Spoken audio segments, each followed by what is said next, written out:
রাধা কৃষ্ণ প্রাণমর যুগল কিশোর জীবনে মরণে যেন গতি নহি জীবনে মরণে যেন গতি নহি কালিন্দির কুলি কেলি কদমের রতন বেদির বসা বজ রতন বেদির বসা বজ কলেজে পাবনা শিব চৈতন্য মহাপ্রভু অপর করবাই শ্রী বৃন্দাবন মুকুটমণি রাধাকুণ্ড ধাম দাসত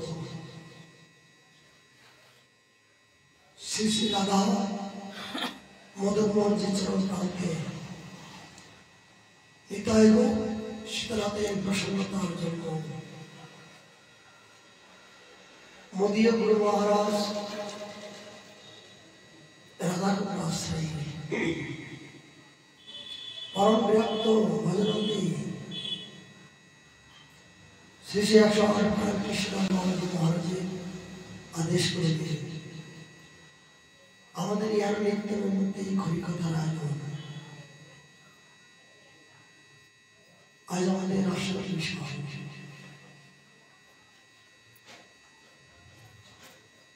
ভক্তের জীবন হলো একমাত্র ভগবানের প্রাণ সেই ভক্তের কাছে ভগবান যুগে যুগে পরাজয় স্বীকার করছিলেন জগতে যদি ভক্ত না থাকতো তাহলে ভগবানের ইহান রূপ লীলার কথা কেউ জানতে পারত না ভগবানের যে এত গুণ এত শক্তি এত সুন্দর দেখতে এগুলো একমাত্র ভক্তের মাধ্যম দিয়ে জগতে প্রকাশিত হয়েছে সেই হেন ভক্তের মহাচরিত্র কথা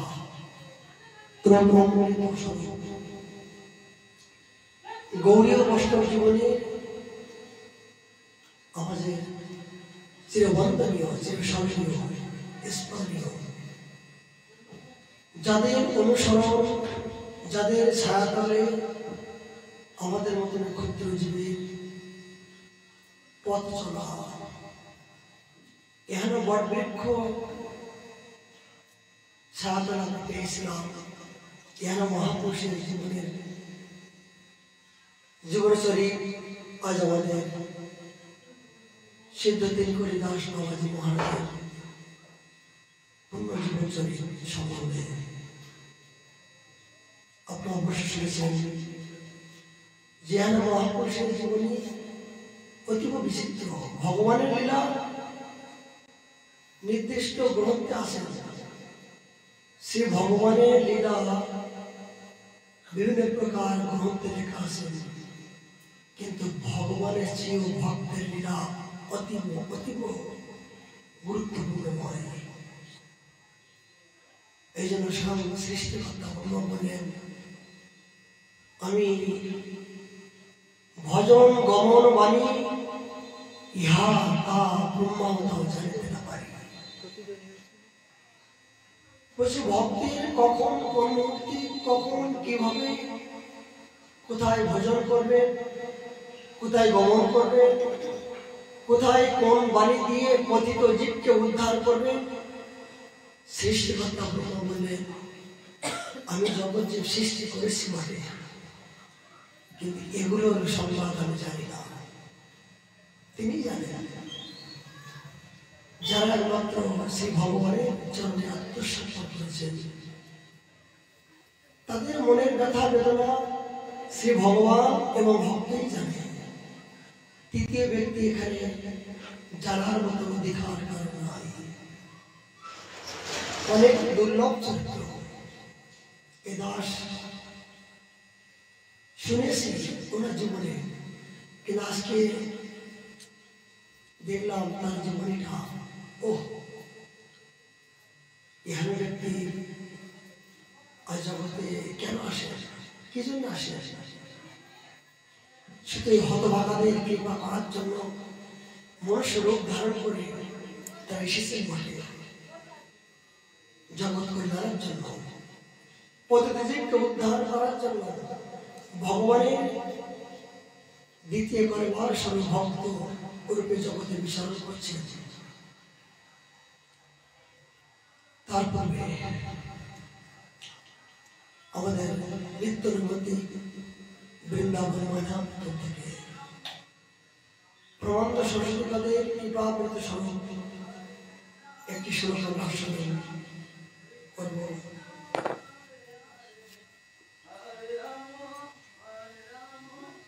দ্বিতীয় শতকম থেকে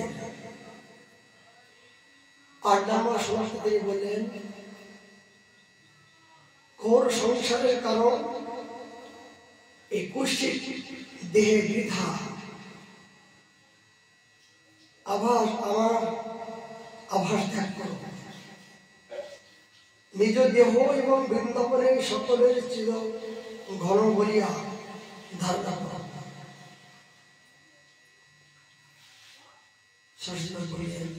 এই সংসারটির ঘোর অন্ধকার, এখানে কোনো আলোর বালাই নাই, ঘোর কুষ্ঠিত অন্ধকার, যাহা কৃষ্ণ তাহা আমার অধিকার নাই। যেখানে গুরু বৈষ্ণব ভগবানের চিন্তা চেতনা স্মরণ সেবা নাই, সেই স্থান, সেই গৃহ, সেই ব্যক্তি সবই কুষ্ঠিত অন্ধকার হয়।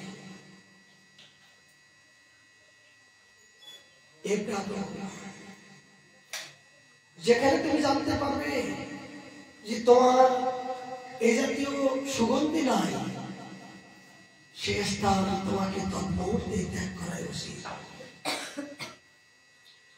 নিজ দেহ বৃন্দাবনের সকলের চিরকম বলিয়া ধারণা করো। এ স্থানে কোটি কোটি ঘোরতম বিপত্তিপাত হোক, তথাপি তুমি বিকারগ্রস্ত হও না। এই বৃন্দাবনে বাস করতে গেলেও শত শত বাধা বিপত্তি হোক, তথাপি আমি ইহান বৃন্দাবনের বাইরে কদাপিও যাব না। যেতে চাইলেও আমার যেন না যেতে হয়। এরা যদি কোন ক্রমে, আমার দৈত্য ক্রমে যদি ইহান পবিত্র বৃন্দাবনের বাইরে যেতে হয়, যাবার জন্য কোন ক্রমে কোন লালসা আমাকে দেখায়। হে বৃন্দাবনেশ্বরী, তোমার কাছে প্রার্থনা জানি রাখি, আগে যেন এই ভূমিতে পড়ে আমার দেহটা প্রাপ্তি হয়। এই বৃন্দাবনের বাইরে যাবার আগে আমার প্রাণটা যেন এখান থেকে এক মুহূর্তে না যেতে হয়, যাবার আগে যেন আমার মৃত্যু হওয়াই আমার ভালো। তুমি বিকারগ্রস্ত হইয়া প্রারব্ধ ক্ষয় না হওয়া পর্যন্ত এই বৃন্দাবনে বাস করো। সবসময় বলে, যতক্ষণ পর্যন্ত তোমার প্রারব্ধ ক্ষয় না হবে,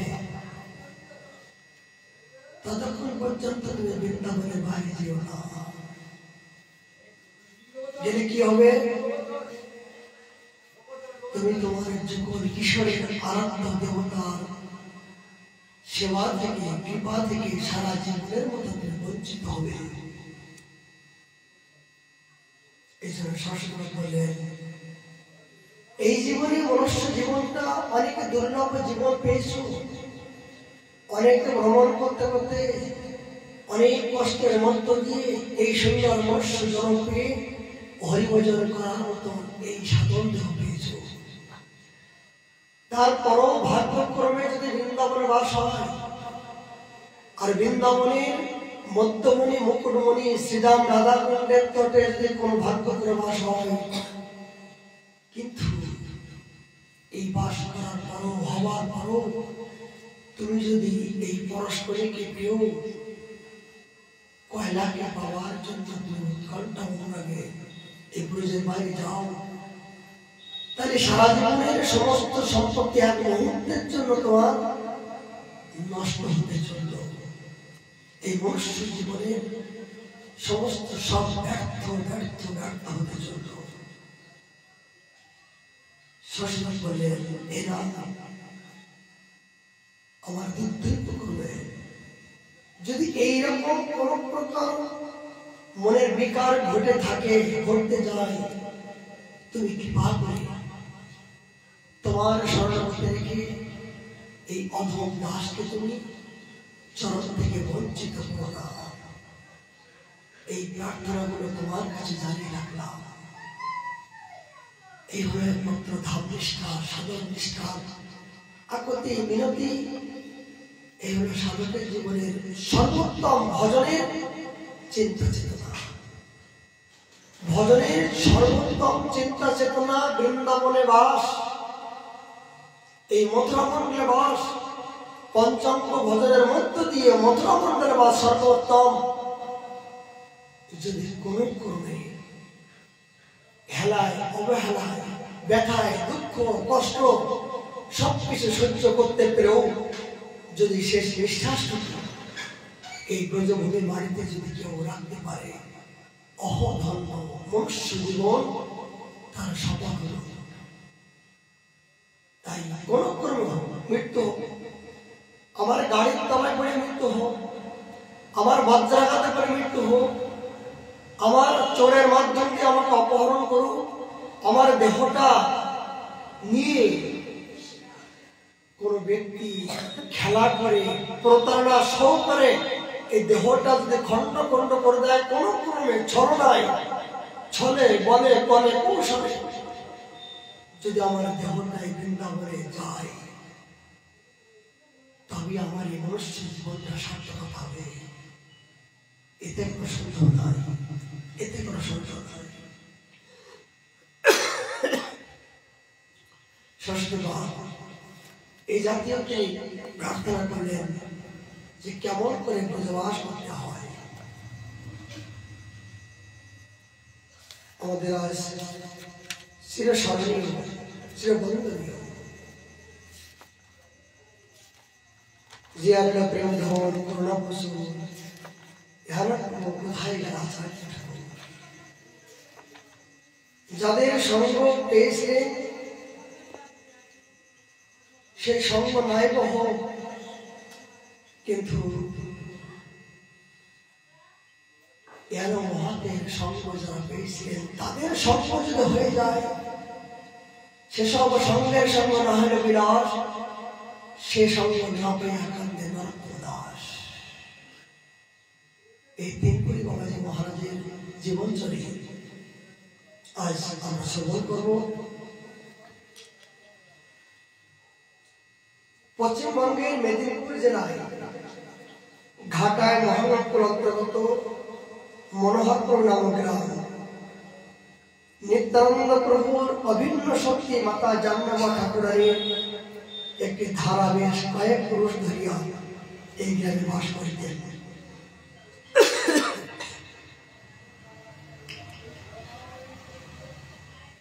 তিনি চারিদিকে হরি সংকীর্তন এবং শুভ কর্মাদি চালিয়েছেন। হরিমোহন ঘোষার বাড়ি হরিনাম সংকীর্তন আনন্দ মুখ। বাড়িতে প্রায় 500 বৎসর শ্রী গৌর বলরাম বিগ্রহ প্রতিষ্ঠিত মন্দির প্রাঙ্গণে হরিনাম সংকীর্তন চলিতেছে। বহু বৈষ্ণব সমাগমন করিয়াছেন। এমন শুভদিনী শুভলগ্নে এই হরিমোহন গোস্বামী শ্রী সুরধনী দেবীর কোলে আলো করিয়া একটি পুত্র সন্তান জন্মগ্রহণ করলেন। গোসাই আনন্দ ধরে তার নাম বৈষ্ণব সেবা করতে লাগিলেন। সুরধনী দেবীর অষ্টম সন্তান ইহার পূর্বে 6 পুত্র 1 কন্যা মৃত্যু হয়েছে। 6 জন পুত্র 1টা কন্যা মৃত্যু হয়েছে। তারপরে ইনি 8 পুত্র। অষ্টম সন্তান ইহার পূর্বে 6 পুত্র 1 কন্যা মৃত্যু হয়েছে। সুতিকা গৃহে ধাত্রীর মা শিশুর নারী কর্তন করিয়া কোলে করে বলিলেন, এই পুত্র আমার। এই সুরধনী দেবী 3 কড়ি ধামায় দান করিয়া পুত্রকে ক্রয় করিলেন। এই 3 কড়ি নাম কোথা থেকে হল? আমরা তো বলি 3 কড়ি বসে বলি। যখন আমরা মায়ের গর্ভের থেকে যখন আসে তখন ধাত্রী মাতা বলে একজন আমাদের থাকে।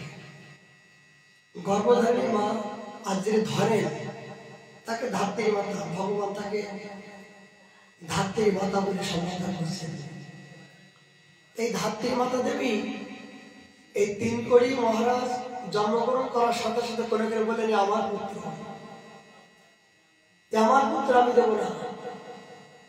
ধাত্রী মাতা বললেন, আমার পুত্র আমি দেব না।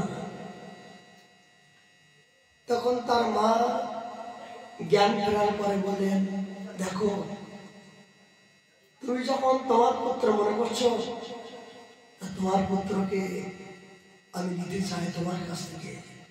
বলে কিসের বিনিময়ে? তৎকালে 3টে কড়ি, আমাদের যখন শুভ কর্ম হতো তখন কড়ি দিয়ে লেনদেন হতো।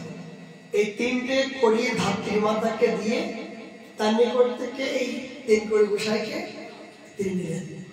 সেখান থেকে নাম হলো 3 কড়ি গোসাই, তার নামের বাণী।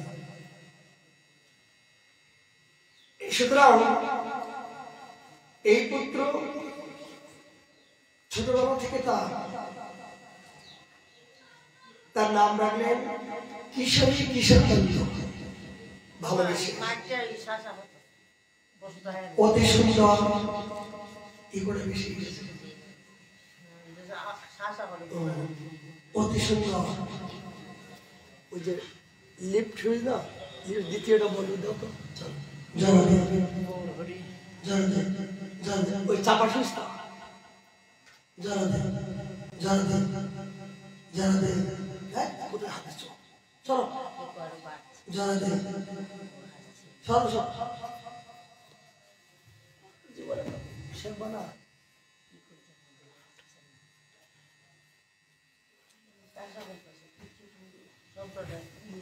যারা দেন যারা দেন। এই জন্য তিনি একটু বাড়িতে চাও না, কথা শ্রেষ্ঠ। পিতা তাকে কৃপা করে নাম রাখলেন কিশোরকান্ত। অতি সুন্দর তার রূপ লাবণ্য। ক্রমে ক্রমে ধীরে ধীরে তিনি হাঁটতে শুরু করলেন। তবে ছোটবেলায় তার স্বভাব ছিল চঞ্চল, অনেক চঞ্চলতা ছিল। জিনিসপত্র দেখা মাত্রই তিনি যেখানে মুহূর্তেই রেগে ফেলে দিতেন। দেখবেন ছোট ছোট বাচ্চার অনেক স্বভাব থাকে যে ভালো মন্দ জিনিস দেখা মাত্রই তিনি ফেলে দিতেন। ঠিক বাবার জীবনে আমরা দেখতে পাই যেমন তখন এত চঞ্চল ছিল। পিতামাতা এই চঞ্চল অস্থির দেখে পুত্রকে বেঁধে রাখতেন। অনেক বাড়িতে যখন ছোট সন্তান খুব চঞ্চল হয় তখন তাকে দড়ি দিয়ে বিভিন্ন প্রকার শিকল দিয়ে বেঁধে রাখতেন। তিনি করে বাবার জীবনে আমি দেখতে পাই যে পিতা মাতা তাকে শিকল দিয়ে বেঁধে রাখলেন। পাড়া প্রতিবেশীরা তাকে খুব শ্রদ্ধা করত, ভালোবাসত। প্রতিদিন তাকে দেখার জন্য ছুটে আসত এবং দেখা মাত্রই তারা আনন্দে মাতোয়ারা হতেন। এমনি ভাবে তার 5 বছর অতিবাহিত চলল। কিন্তু দুঃখের কারণ এই 3 কড়ি বাবার যখন 5 বছর বয়স হয় তার মাতা প্রাপ্তি হলেন। পিতা হরিমোহন গোসাই চিন্তা করলেন উপায় কি? সব সন্তান তো চলে গেলে একটি সন্তান আছে, তার ছোটবেলা থেকে পিতার বৈরাগ্য ছিল। তিনি চিন্তা করলেন যে এই সন্তানের আমি কেমন করে মানুষ করব। সমস্ত গ্রাম প্রতিবাসী সবাই বলছেন, গোসাই তুমি আবার দ্বিতীয় বিবাহ করো, তাহলে এই সন্তান রক্ষা করার মতন কেউ নাই। তিনি কিছুতেই বিবাহ দ্বিতীয়বার বিয়ে করার তার চিন্তা ভাবনা ছিল না। কিন্তু এই হরিমোহনের ভগ্নিপতি এই পুত্রকে দেখে তিনি প্রসন্ন হয়ে বললেন, আরে হরিমোহন, তোমার চিন্তার কারণ নাই, তোমার এই সন্তানের পুরো দায়িত্ব আমি নিলাম। এই 3 কড়িকে আমাকে দিয়ে দাও, আজ আমি নিজে হাতে করে তোমার সন্তানকে আমি সুন্দর করে মানুষ করব। তখন হরিমোহন মনে করলেন, আমাকে বাঁচালে, আজ হতে তোমার এই সন্তান বিদ্যা শিক্ষা আদি সমস্ত দায়িত্ব আমি তোমাকে অর্পণ করলাম। ছোটবেলা থেকে স্কুলে দেওয়ার আগে এত বড় তিনি খুব লেখাপড়ার প্রতি তার মনোযোগ ছিল না। বিদ্যা শিক্ষার জন্য হাতে করে বিদ্যালয়ে ভর্তি করা হইল, কিন্তু সমস্যা হইল বিদ্যালয়ে পাঠান কিছুতেই তা পড়াশোনার প্রতি তার কোনো মোহ ছিল না।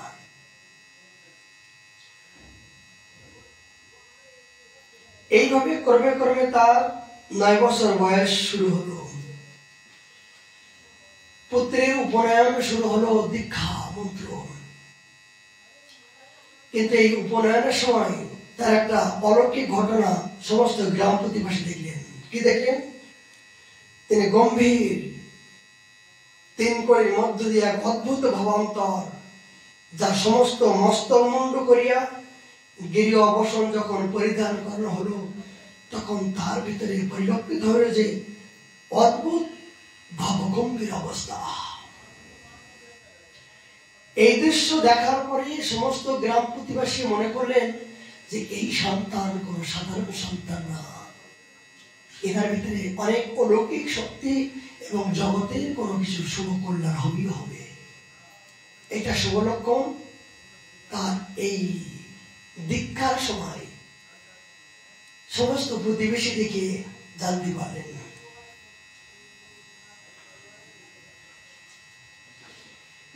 এমত অবস্থায় 16 বছর বয়স তার মাতৃহীন হয়ে গেলেন, তার মা মারা গেলেন। যখন এই প্রভুর বাল্যকালে শুনেছিলেন সকাল সকাল দধি মন্ত্রে মাখন ওঠে ভালো, বাল্যকালে কৃষ্ণ ভজনে বৃদ্ধ হয়ে গেল। কি বলেন? 3 কড়ি বাবার কিছু কিছু আমাদের উপদেশ আমৃত আছে। তিনি ছোটবেলায় এটা শুনেছেন যে সকাল সকাল দধি মন্থন মাখন ওঠে ভালো। সকালে সকালে যখন দধি দেখেন বোঝো মায়েরা সকালবেলা দধি মন্থন করে, দুপুরবেলা অন্য সময় মন্থন করে না। বাল্যকালে কৃষ্ণ ভজন, বৃদ্ধ হয়ে গেল মানে কৃষ্ণ ভজনের সময় কখন? বাল্যকালে। বৃদ্ধ হলে তখন বার্ধক্যের ব্যতিগ্রস্ত, যেমন আমাদের ভজন করার ইচ্ছা হলো, সমস্ত দেহটা আমাদেরকে বিভিন্ন প্রকার বাধা সৃষ্টি করছে, ব্যথা যন্ত্রণা বিভিন্ন প্রকার অনর্থ এসে বারবার কি আমাদেরকে গ্রাহ্য করছে। তখন এই বেদি নিয়ে আপনি সামাল দেবেন না ভজন নিয়ে সামাল দেবেন? কিন্তু যদি শিশুকাল থেকে এই ভজনের অভ্যাসটা যদি, এই জন্য ধ্রুব প্রহ্লাদ বলছেন শিশু কৌমারা, এই শিশুকাল থেকে একমাত্র কৃষ্ণ ভজন করার মতো ব্যবস্থা। এইটা হলো প্রকৃত মনুষ্য জীবনের প্রকৃত সময়। 3 কড়ি বাবা মনে করলেন ভালোই হলো, আমার মাতৃবিয়োগ হয়েছে, ভালোই হলো, আমার প্রকৃত সময়, এই সময়টা আমি অপব্যবহার করবো না। এই দেখুন, যারা পূর্বজন্মের সংস্কার নিয়ে এসেছেন তাদের প্রথম থেকে এই জাতীয় ত্যাগের মনোবৃত্তি আমরা দেখতে পাই। সমস্ত সিদ্ধ বাবাদের জীবনেও তাই। এটা পূর্বজন্মের তাদের সংস্কার কিছু না কিছু ফুটে ওঠে তাদের ব্যবহারিক দৃষ্টিতে। এই কথাটি বারবার তার মনকে চঞ্চল করে রাখিল। জীবনের অনেক মূল্যবান সময় অতিবাহিত হয়ে গেল, এখন আমি কৃষ্ণ ভজন না হইয়া আমার জীবনে কি হইবে? দেখেন বৈরাগ্য কেমন, কোথা থেকে শুরু আছে। তার মা চলে যাওয়ার পরে তিনি মনে করলেন জীবনে 16টা বছর আমার হেলায় চলে গেল, আমি আমার জীবনে কিচ্ছু করতে পারলাম না। সাগরের তরঙ্গ শান্ত হইলে স্নান করিব, ইহা মনে করিয়া যদি কেউ সমুদ্রের ধারে বসে অপেক্ষা করে তাহলে তা কোনো স্নান করা হলো না। খুব ভালো ভালো কথা বলে দিচ্ছেন। যদি কেউ মনে করে যে সাগরের পাড়ে আমি চান করব, কিন্তু এখন তরঙ্গ পড়ছে, এই তরঙ্গটা আমার স্বাভাবিক হোক, তখন আমি স্নান করব। কিন্তু বলুন তো, যে সাগরে কোনোদিন তরঙ্গ যখন হয়, সেই তরঙ্গে কি কোনোদিন কম হয় আর বৃদ্ধি হয় না? সারা জীবনে সাগরের পরে বসে থাকা হবে, কিন্তু স্নান আমার করাই হবে না। মানে কি? কেউ যদি মনে করে যে আমি এখন শিশুকাল, আমি এখন যৌবনকাল, আমার এখন ভজন করার সময় হয়নি, বৃদ্ধ বয়সে আমি ভজন করব, বৃদ্ধকালে ভজন করব, এই জাতীয় যারা চিন্তা করেন তাদের মতন মহামূর্খ গাধা আর জগতে নাই। তিনকড়ি বাবাজি মহারাজ চিন্তা করছেন যে আমি যদি এই ছোটকাল থেকে, শিশুকাল থেকে ভজন রূপে এই সম্পত্তি অবলম্বন না করি, তাই আমার দিন যে চলে যাচ্ছে, একটা মুহূর্তকাল মানে একটা জন্ম আমার দিক থেকে চলে যাচ্ছে, এদের দাঁড়িয়ে পাবো না। তদ্রূপ সাগর তরঙ্গ শান্ত হইলে কৃষ্ণ ভজন করিব, ইহা মনে করিয়া কেউ যদি অপেক্ষা করে, তাহলে তারা কোনো কারে ভজন হইবে না। কতগুলো মনে রাখবেন, এগুলো সাধক জীবনে যেগুলো বাস্তব অনুভব পেয়েছে সেগুলো এই জাতীয় ভক্তের জীবনে, আমাদের জীবনে একটা চরম পাওয়া। এই প্রকার চিন্তার প্রভু সংসার নন্দ শিথির হয়ে ভজন অনুরাগে তার বৃদ্ধি হতে লাগলো। এই সময় তার খুব হাটবার ছিল, প্রভাদের খুব ছোটবেলা হাটবার ছিল। উত্তম বস্ত্র পরিস্থিতি, ধুতি পাঞ্জাবি পরিধান করতেন, সামান্য মলিন বস্ত্র পরিধান তিনি করতেন না। এমনকি নিজেও ধূমপান করতেন। প্রভাত ধূমপান করতেন। ধূমপানের জন্য একটি অতি সুন্দর পিতলের গড়া গড়া ব্যবহার করিত। আমরা ছোটবেলায় দেখেছি, যেন আমার পিতা এই হুঁকো খেত, আমার বাবাও হুঁকো খেত, বা গ্রামাঞ্চলে যারা বৃদ্ধ অনেক দেখেছি সবাই এই হুঁকো টানত। অনেকে দেখেছি লম্বা লম্বা নল, 1 হাত 2 হাত লম্বা, গড় গড় করে তাড়াতাড়ি করত। ছোটবেলা দেখবো কি করে, গড় গড় ভুর ভুর ভুর করে শব্দ,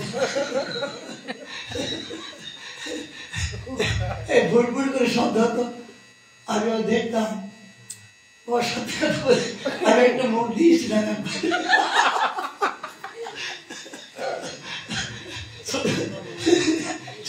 ছোটবেলায় একটু মুখ দিয়েছিলাম, এই ঘর ঘর ফট ফট করে একটু মুখ দিয়ে দেখো পিতৃ যাতে করবো। পিতা তো আমার পিতা তো এরা খেত। হঠাৎ করে বাবা কি ওই খাবার পরে রেখে গেছে, হঠাৎ করে ছোটবেলা তো 4-5 বছর বয়স, হঠাৎ করে মুখ দিয়েছিলাম, যেই মুখ দিয়ে দেখি যে তিতু, বাপরে বাপ এ খাই। জীবনে এগুলো মুখ দিয়েছিলাম বলে এগুলো মনে করলাম বিশাল হবে।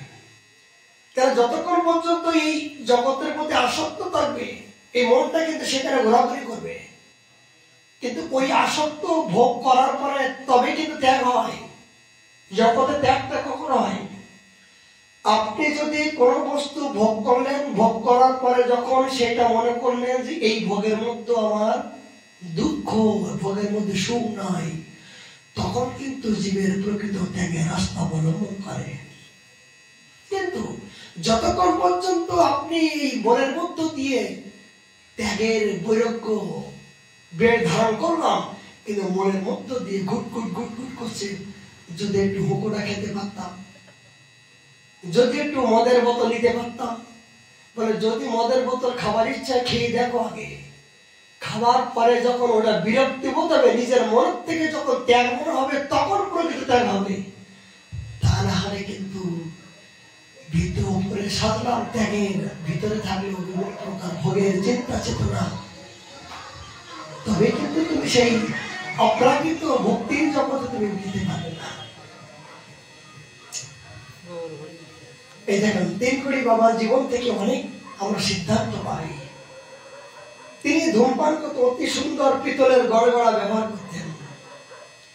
তৎসঙ্গে বিষ্ণুপুর থেকে উত্তম তামা, মানে এখান থেকে নয়, বিষ্ণুপুর থেকে উত্তম তামা নিয়ে এই গড়গড়ার ওপরে পান করতেন। শিষ্যবাড়ির গমনকালে ও রন্ধনের জন্য একজন ব্রাহ্মণ পাচক থাকত। যখন শিষ্যবাড়ি যেত, এক গ্রাম হইতে অন্য গ্রামে যাইবার সময় শিষ্যরা পালকিতে করিয়া প্রভাতকে লয়ে যাইতেন। চিন্তা করা যায়, তৎকালীন দিনে তো গাড়ি ঘোড়ার ব্যবস্থা ছিল না।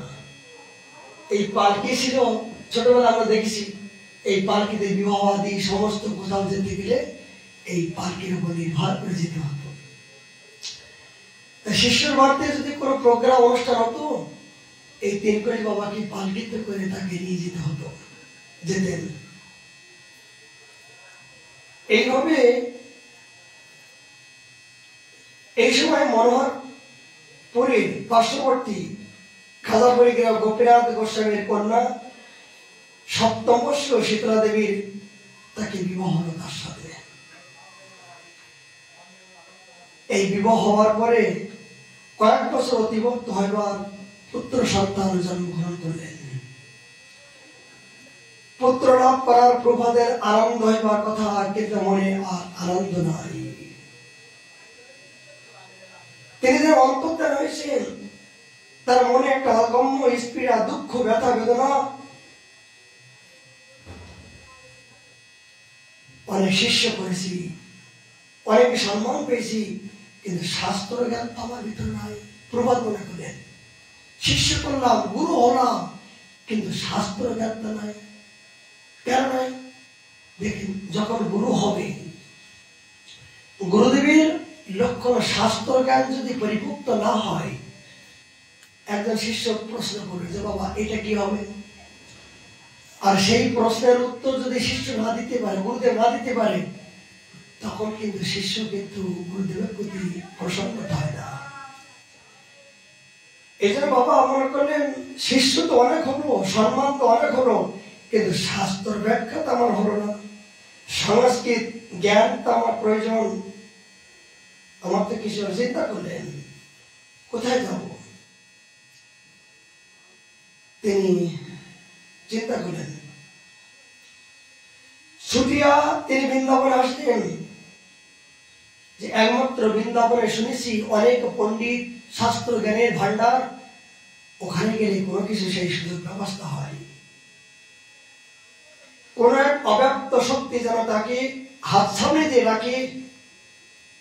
অনম্য মনোবেগের কারণে সত্য তিনি একদিন কাকে না জানিয়া বৃন্দাবনে রওনা হলেন। তিনি হঠাৎ করে বিচারণ করছেন, এই শাস্ত্র জ্ঞান কোথায় অধ্যয়ন করব। অনেক আবেশে তাকে বলে দিচ্ছেন, যাহা তুই বৃন্দাবনে যা, বৃন্দাবনে তোর জন্য কেউ না কেউ অপেক্ষা করছে। এই ভিতর থেকে প্রেরণা পাওয়ার পরে রাতের অন্ধকারে তিনি এই বৃন্দাবনের উদ্দেশ্যে তিনি রওনা হলেন। এই বৃন্দাবন আসিয়া লীলাস্ত্রে দর্শন, আনন্দ সীমা তার হইল না। এমনকি স্থায়ীভাবে ব্রজবাস সংকল্প করার রাধারানীর কাছে প্রার্থনা করলেন, আজকের এই রাতে আমি সারা জীবন স্থায়ীভাবে এই বৃন্দাবনে বাস করতে চাই, আর নরকের দিকে যেতে ইচ্ছা হয় না। আমাকে আর সংসার অন্ধকূপে ফেলিয়া দিয়ে না, হে স্বামী, আমার অন্যত্র আর যেন যেতে না হয়। এইভাবে তিনি এই গিরি গোবর্ধনের তটে ভ্রমণ করছিলেন। হঠাৎ করে চিন্তা করলেন যে আমি বৃন্দাবনে যাব, বৃন্দাবনে বাস করব। কিন্তু বৃন্দাবনে বাস করতে গেলে বৃন্দাবনে বাসীর অনুগত্য না হওয়া পর্যন্ত বৃন্দাবনে বাস হয় না। আমি কোথায় যাব, কার আশ্রয় গ্রহণ করব? তিনি গোবর্ধনের তটে ভ্রমণ করতে করতে লোকের মুখে শুনিলেন যে গোবিন্দ কুণ্ডে একজন সিদ্ধ মহাত্মা অবস্থান করছেন। তার নাম হলেন মনোহরদাস বাবাজি মহারাজ। প্রভাত আকুল প্রাণে আগ্রহে অতি বিলম্বে সিদ্ধ বাবার দর্শন মানুষে গোবিন্দ কুণ্ডে ছুটে আসলেন। এই সিদ্ধ বাবার কথা শ্রবণ করে তার ভিতরে যেন একটা তোলপাড় শুরু হয়ে গেল। এই সিদ্ধ বাবাকে যখন প্রভু দর্শন করিয়া অষ্টাঙ্গে প্রণাম করলেন, কত সিদ্ধান্ত আমাদের।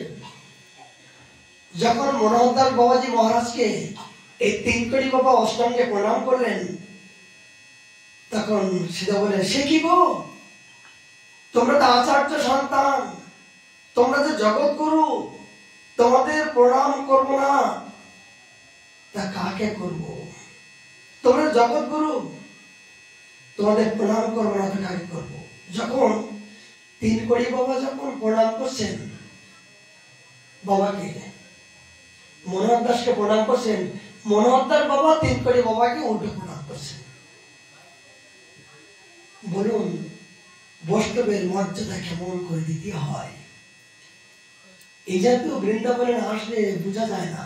আচ্ছা, তিনকড়ি বাবা তিনি গৃহের ভিতরে আসেন, আর সিদ্ধ মনোহরদাস বাবাজি মহারাজ একজন ধামবাসী, ধামনিষ্ঠা সাধক, সিদ্ধ পর্যায়ে সাক্ষাৎ শ্রীমতী রাধারের দর্শন পাবার পরও সিদ্ধ উপাধি হয়েছেন। হবার পরও তিনি এই গোস্বামী সন্তানকে দেখে কেন প্রণাম করলেন? দেখেন কেমন মর্যাদা। সে কি গো, তোমাকে প্রণাম করবো না কাকে করব? তোমরা তো আচার্য সন্তান, তোমরা যে জগৎগুরু, তোমাদের প্রণাম করবো তা কাকে করব? সিদ্ধবাবু অত্যন্ত সম্মানের সহিত তাকে আসন দিলেন, বসার ব্যবস্থা করলেন। যেমন আমার গুরু মহারাজ, সত্যি সত্যি এগুলো মহাদের পাশে না থাকলে বোঝা যায় না ত্রিনাথী সড়কের কি মর্যাদা। এই মর্যাদা দেখতে গেলে আমার গুরু মহারাজ যেমন, উনি এখনো পর্যন্ত 110 বছর বয়স চলছেন, কিন্তু কোন গোস্বামী সন্তান দেখা মাত্রই চেয়ার থেকে নিচে নেবে তাদের চরণ তলে বসেন। বাবা, আপনি প্রাচীন, আপনার দর্শন করার জন্য আমরা ছুটে আসলাম, আপনি এইরকম করলে আমরা যাবো কোথায়? বলে, না বাবা, আমরা তো শুনে সাধু হয়েছি, আর তোমরা তো জন্মসূত্রে সাধু হয়ে জন্মগ্রহণ করছো। গুরু মহারাজের কি অনুভব যে আমরা তো শুনে সাধু হয়েছি, আর তোমরা জন্মসূত্রে রক্তের সাথে তোমাদের এই ধর্মের সম্বন্ধ আছে বলে তোমরা আজকে এই গোস্বামী ঘরে জন্মগ্রহণ করেছো। তোমাদের সম্বোধন করবো না তা কাকে করবো? বেটা, গুরু মহারাজ এইভাবে সমস্ত সবাই সারবেদনে প্রণাম করতেন। আমার গুরু মহারাজের জীবনী অতীব দুর্লভ, তার জীবন চলতে লেখা চলছে, হয়তো আপনারা বুঝতে পারছেন না। উনি আমাদের সামনে আসেন। ধর্মশালা যখন বড় বড় মহাদের সমাবেশ হয়, সমস্ত 84 ক্রোশের বিদগ্ধ পণ্ডিত, অনেক মহাজন, বিদগ্ধ গণ যখন অবস্থান করেন, কিন্তু ব্রজমন্ডলের মধ্য দিয়ে আমার গুরু মহারাজ এখন প্রাচীন, কিন্তু শিশু বালকের মতন, চোরের মতন যাবেন, যে থপ করে যেখানে বসবেন সবার পিছনে তিনি বলবেন, বাবা বাবা বাবা, আপনি আমাদের প্রাচীন, আপনি পিছনে বসলে কি হবে? মানে এমন ভাবে বসেন যেন কেউ যেন তাকে না দেখে। তৃণাদেবী শ্লোক যাজন যে কেমন করে করতে হয় সেটা ইহারও মহাপুরুষের জীবন চরিত না দেখলে বোঝা যায় না। বাবার জন্য আসন পাতা আছে, বসার ব্যবস্থা আছে, কিন্তু আসন থাকলো কোথায়, বসার ব্যবস্থা হলো কোথায়?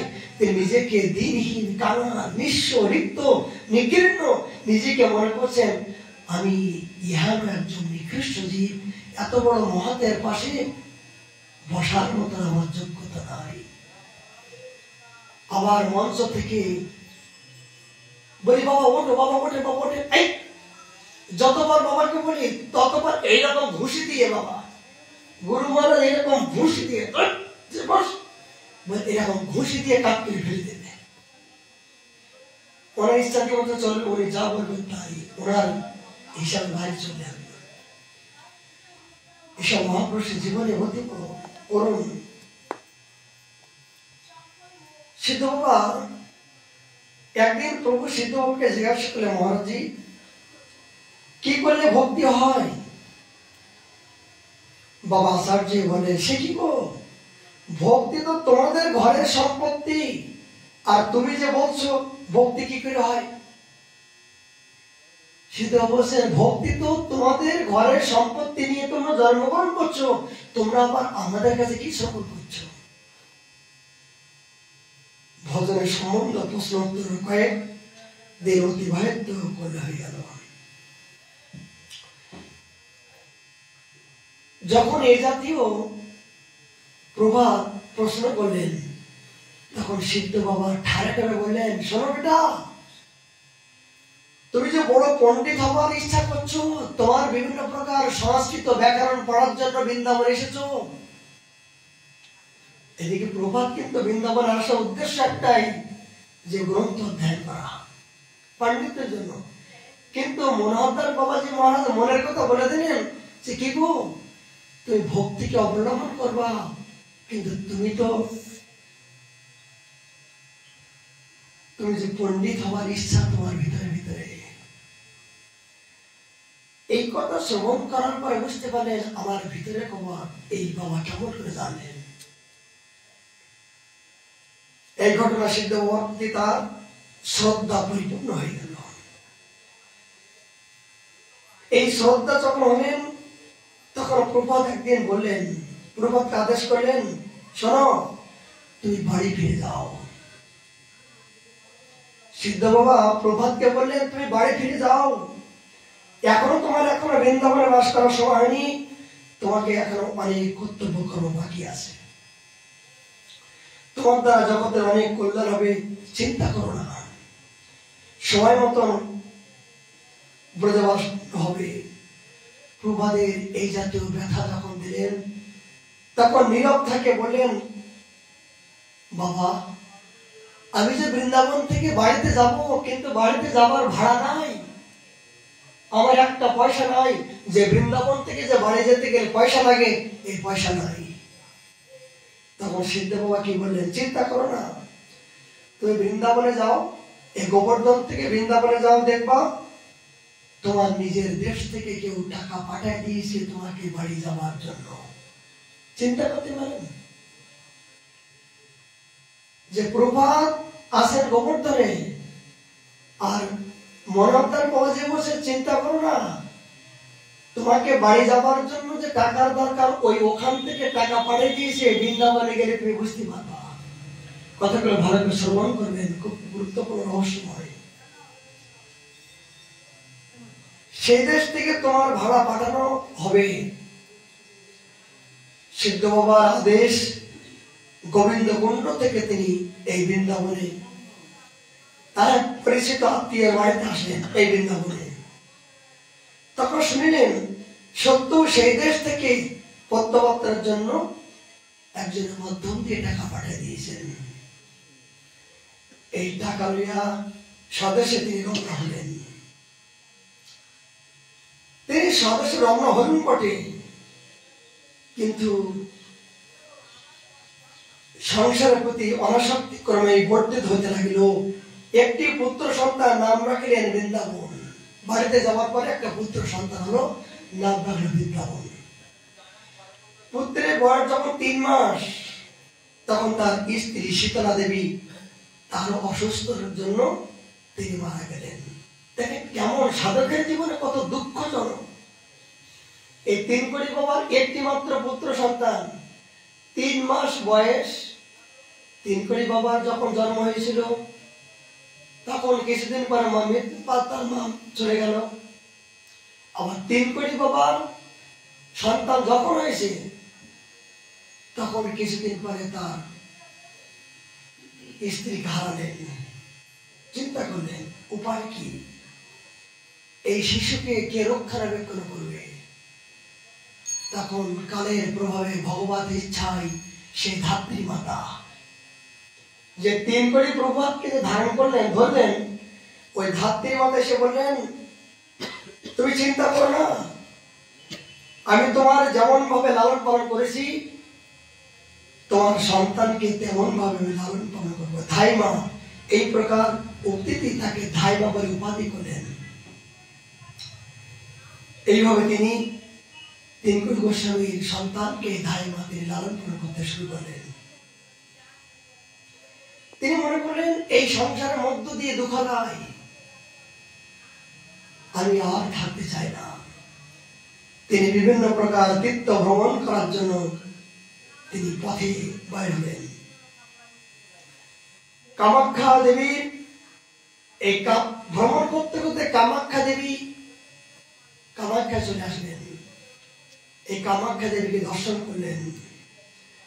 এই দর্শন করার পরে এই কামাখ্যা দেবীর ওখানে অনেক জঙ্গল আছে, অজানা পথের মধ্য দিয়ে, জঙ্গলের মধ্য দিয়ে তিনি ভ্রমণ করতে শুরু করলেন।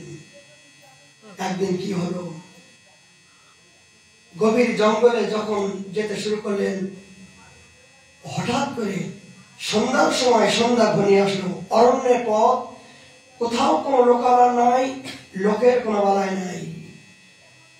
তিনি ক্ষুধার্ত, ক্লান্ত অবস্থায় ঘুরছেন আর ঘুরছেন, গভীর জঙ্গলের ভিতরে ছুটছেন। অন্ধকার, যত ভিতরে যায় তত অন্ধকার। মন বিচলিত হতে গেলেন, চিন্তিত হলেন উপায় কি। হঠাৎ করে দেখলেন কিছু দূরে একটা আলো। গভীর জঙ্গলের মধ্যে একটা আলোর বাতি দেখলেন। কে জানে লণ্ঠন করিয়া আমার দিকে ছুটে আসছেন। লোকটি প্রভুকে নির্জন প্রদেশ দেখিয়া অত্যন্ত আশ্চর্য হলেন। তার বাংলা ভাষায় বললেন, রে এ পথিক, তুমি পথ হারাইছ, তুমি পথ হারিয়ে গভীর জঙ্গলের ভিতরে কোথায় যাচ্ছ? এই গভীর জঙ্গলে গেলে তোমাকে বাঘ, ভাল্লুক বিভিন্ন প্রকার তোমাকে প্রাণ হত্যা করবে। এই বলিয়া তিনি বললেন, শোনো, এখান থেকে পিছনে যাও, এই জঙ্গলের মধ্য দিয়ে একটা ঘর আছে, এই ঘরের মধ্য দিয়ে তুমি অবস্থান করো। এই প্রকার উপদেশ করিয়া তিনি প্রাচীন মন্দিরের ভিতরে যখন প্রবেশ করলেন, এই প্রবেশ করার পিছনে তাকে দেখলেন, আশ্চর্য হয়ে গেলেন, সেই কথা প্রতিক্রিয়া দেখতে পেলেন না। তিনি হতভম্ব হয়ে গেলেন যে গভীর জঙ্গলের মধ্য দিয়ে আলো জ্বালিয়ে আমাকে কে দেখালো, এই ভগ্ন মন্দিরের ভিতরে কে নিয়ে আসলো। তিনি মনে করলেন আর কেউ নয়, সাক্ষাৎ মা কামাখ্যা দেবী। এই মা কামাখ্যা দেবী আমাকে কৃপা করলেন। কিন্তু মন্দিরের ভিতরে অবস্থান করলেন বটে, কিন্তু ক্ষুধার্ত, ক্ষুধা লাগছে। সারাদিন, 2 দিন 3 দিন তার অভুক্ত অবস্থায়। উপায় কি? যখন ক্ষুধার্ত চিন্তা করলেন, কিছুক্ষণ পরে দেখলেন একজন সুন্দর রমণী, যুবতী রমণী, রুনুঝুনু পায়ের নূপুর ধ্বনি, একজন রমণী থালায় করিয়া আহার্য দ্রব্য লইয়া কক্ষ দেশে প্রবেশ করলেন। দেখেন, চিন্তা করি না, ভজন করলে ভগবান দেবতারা পর্যন্ত তাদেরকে রক্ষা করে থাকেন। এই রমণীটি গ্রাম্য ভাষায় প্রভুকে বললেন, বেটা তুমি গ্রহণ করো, তুমি অভুক্ত অবস্থায় অনেকদিন যাবৎ পড়ে আসো, তুমি গ্রহণ করো। তিনি মনে মনে চিন্তা করলেন, এই জনবসতি নাই, এখানে কোনো গ্রামের মানুষ নাই, কিন্তু এত সুন্দর যুবতী রমণী আমি তো জীবনে দেখি নাই, কোথা থেকে আসলো? আর যদি বা আসলো, আমার যে ক্ষুধা লাগছে তিনি কেমন করে জানতে পারলেন? কিন্তু ক্ষুধার কাতরে তিনি আর চিন্তা করলেন না, আহার যদি গ্রহণ করতে শুরু করলেন। রমণীর বাক্য ব্যয় না করিয়া ঝুমঝুম শব্দ করিয়া তিনি চলে গেলেন। হঠাৎ করে তিনি পিছনে তাকিয়ে দেখলেন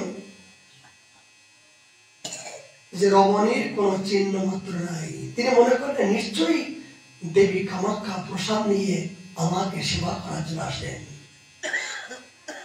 এই প্রকার চিন্তা করতে করতে তিনি অশ্রুধারায় বুক ভাসাতে শুরু করলেন। এ মা, তুমি যে আমার জন্য সাক্ষাৎ প্রসাদ নিয়ে আসলে, আমি তো তোমার সাধন ভজন করতে চাই না, উপায় কি? তিনি বিরহে আরো উৎকণ্ঠা বৃদ্ধি হলো। এই বৃদ্ধি হওয়ার পরে ক্রন্দন করতে করতে, হে দেবী, এমন তুমি কৃপা করো মা, যেন কৃষ্ণ ভক্তি লাভ করিয়া মানব জন্ম ধন্য করতে পারি।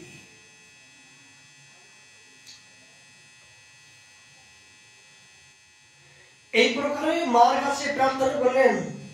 দেবীর চরণে বারবার প্রণতি জানিয়ে প্রার্থনা করলেন, হে মা, আমি তোমার কাছে এ জাতীয় কোনো কিছু জড়জগতের সম্পত্তি চাই না। কি চাই? আমি যেন কৃষ্ণ ভক্তি লাভ করতে পারি, আমার এই মানব জন্মটা সার্থকতা হয়। তিনি পথ চলিতে এক সময় তিনি গভীর জঙ্গলের মধ্য দিয়ে পথ চলিতে চলিতে একজন মহাপুরুষের তার দর্শন হল। এই মহাপুরুষের সামনে দিয়ে দর্শন করার পরে কিছুদিন অবস্থান করিয়া তাকে সেবা করতে শুরু করল। একদিন সাধু প্রভুকে বললেন, তুমি যে আমার অনেক সেবা করছো, দেখুন মহাতের কৃপা ছাড়া শব্দ বস্তু কপুর না দেবে। এই তীর্থ ভ্রমণ করে কি হয়? তীর্থ ভ্রমণ পরিশ্রম কেবল মনে ভ্রমণ। এই তীর্থ ভ্রমণ করতে করতে যদি কোন মহাপুরুষের কৃপা যদি হয়ে যায়, কোন মহাতের কৃপা যদি মিলে যায়, তবেই তার জীবনে তীর্থ ভ্রমণ করা সার্থকতা হয়। তিনকড়ি বাবা তিনি একাই বিচরণ করতে করতে হঠাৎ করে একজন মহাতের সঙ্গ পেলেন, সেবা করলেন।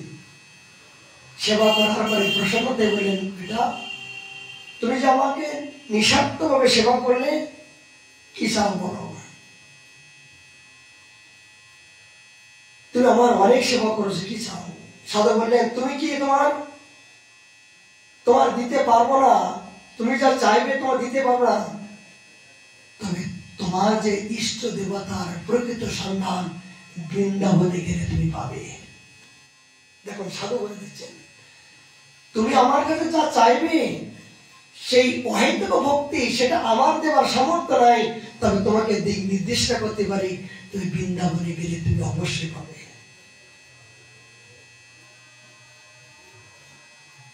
তুমি বৃন্দাবনে যাও, সেখানে তোমার অভিষ্ট প্রসিদ্ধ হবে, তুমি অন্য কিছু আমার কাছে চাও। সাধুবাবু বলে, তুমি অন্য কিছু যদি চাওয়ার দরকার আমার কাছে চাও। তখন প্রভু বলেন, দেখুন মহারাজ, আমরা গুরু বংশ, গুরুগিরি করাই আমাদের প্রথা, অথচ আমি লেখাপড়া কিছুই জানি না, বিদ্যা জ্ঞান গভীরতা আমার কিছু নাই, ফলে শাস্ত্র জ্ঞান আমার কিছুই নাই, অথচ শিষ্যদের পারমার্থিক কল্যাণের জন্য নিরসন করার মতো সেই যুক্তি আমার জানা নাই। আপনার কাছে একটি প্রার্থনা, আপনি যদি আমাকে কৃপা করতে চান, এইটুকু কৃপা করুন, শাস্ত্রের মর্মার্থ অর্থ যেন আমি সঠিকভাবে বুঝতে পারি। দেখুন এখানে কি শিক্ষা পেলাম? তিনকড়ি বাবা জীবন থেকে দেখতে পেলাম, সাক্ষাৎ কামাখ্যা দেবীকে দর্শন পাওয়ার পরও তার কাছে কি চাইলেন? আমার কৃষ্ণ ভক্তি দাও। কারণ অন্য তো কিছু চাইতে পারতাম, আমি ধন দাও, ধন দেই, পুত্র দেই, যশ দেই, কিন্তু নয়, এই কৃষ্ণ ভক্তের একমাত্র লক্ষ্য। হ্যাঁ, দুর্গা পুজো, লক্ষ্মী পুজো যাওয়া উচিত, কিন্তু তার কাছে কি চাওয়া উচিত? কাছে চাইবা উচিত আমাকে যেন কৃষ্ণ ভক্ত হয়ে কৃষ্ণ চরণে মতি হয়। এই হলো তাদের উদ্দেশ্য সাধকের।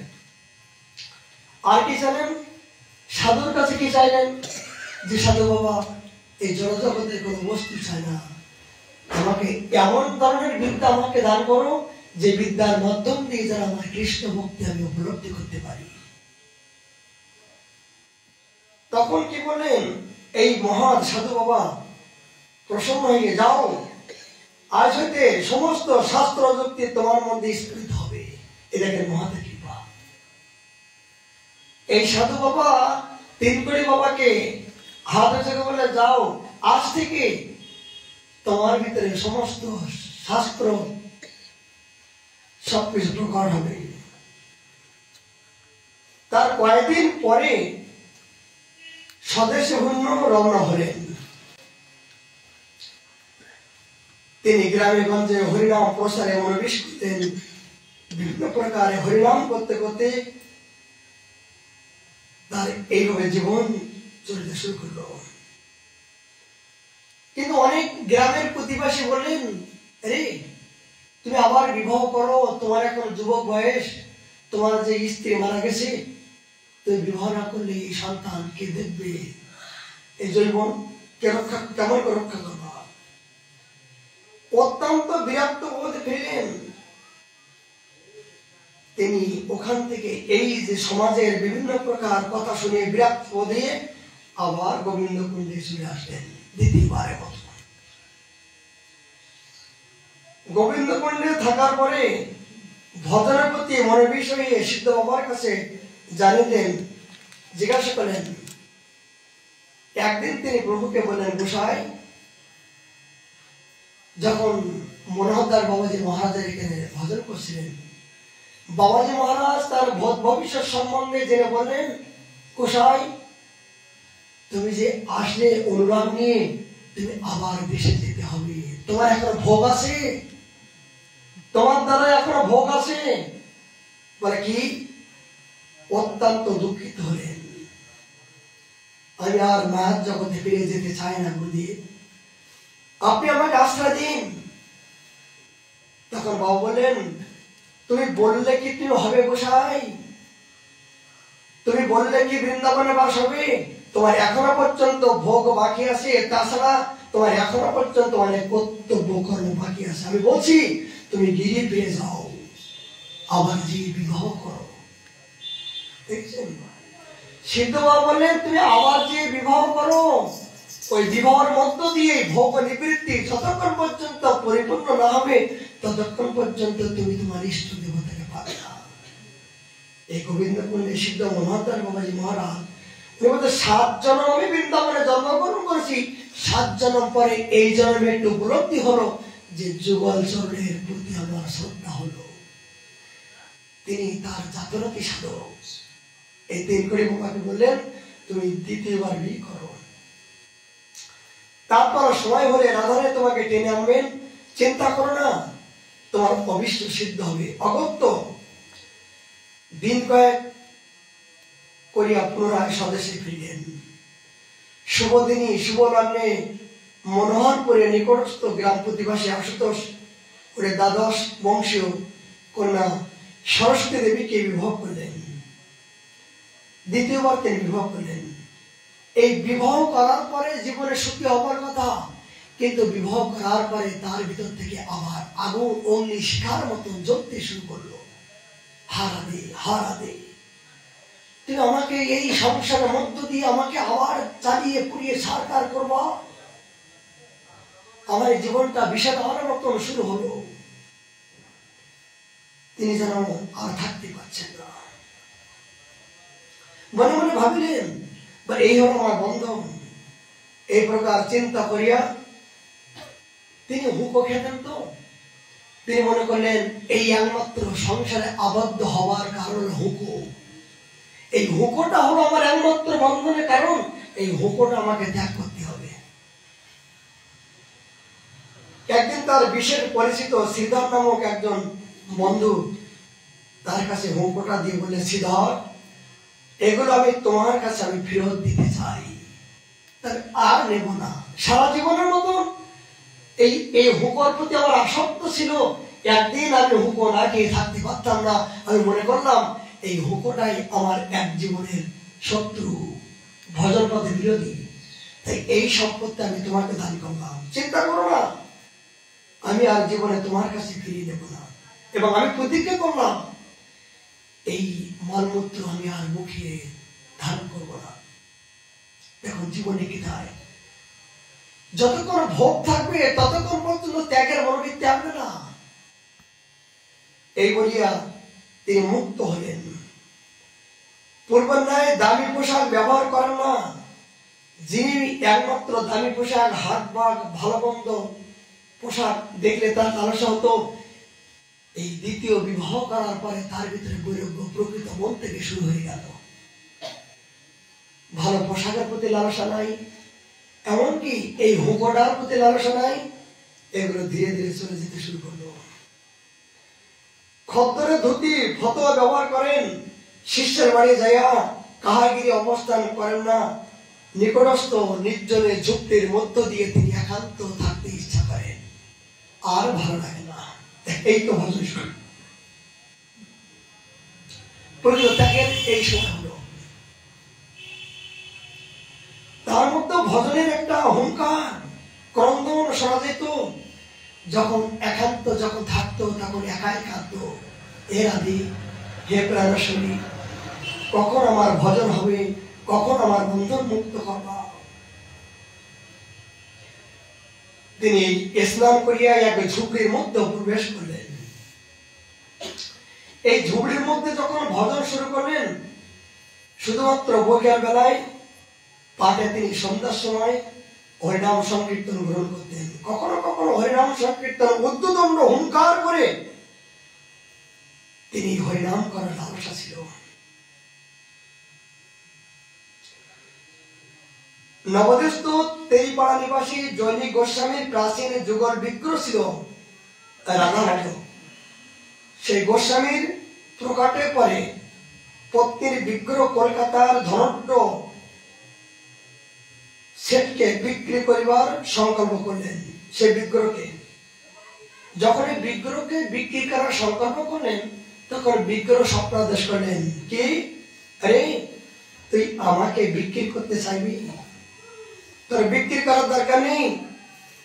একদম এই দেশে বৃদ্ধা গোস্বামিনী রাধা মাধব রাত্রে স্বপ্নাদেশ করলেন যে এই বিগ্রহ প্রভা 3 কোটি গোস্বামীর কাছে তুই দান কর।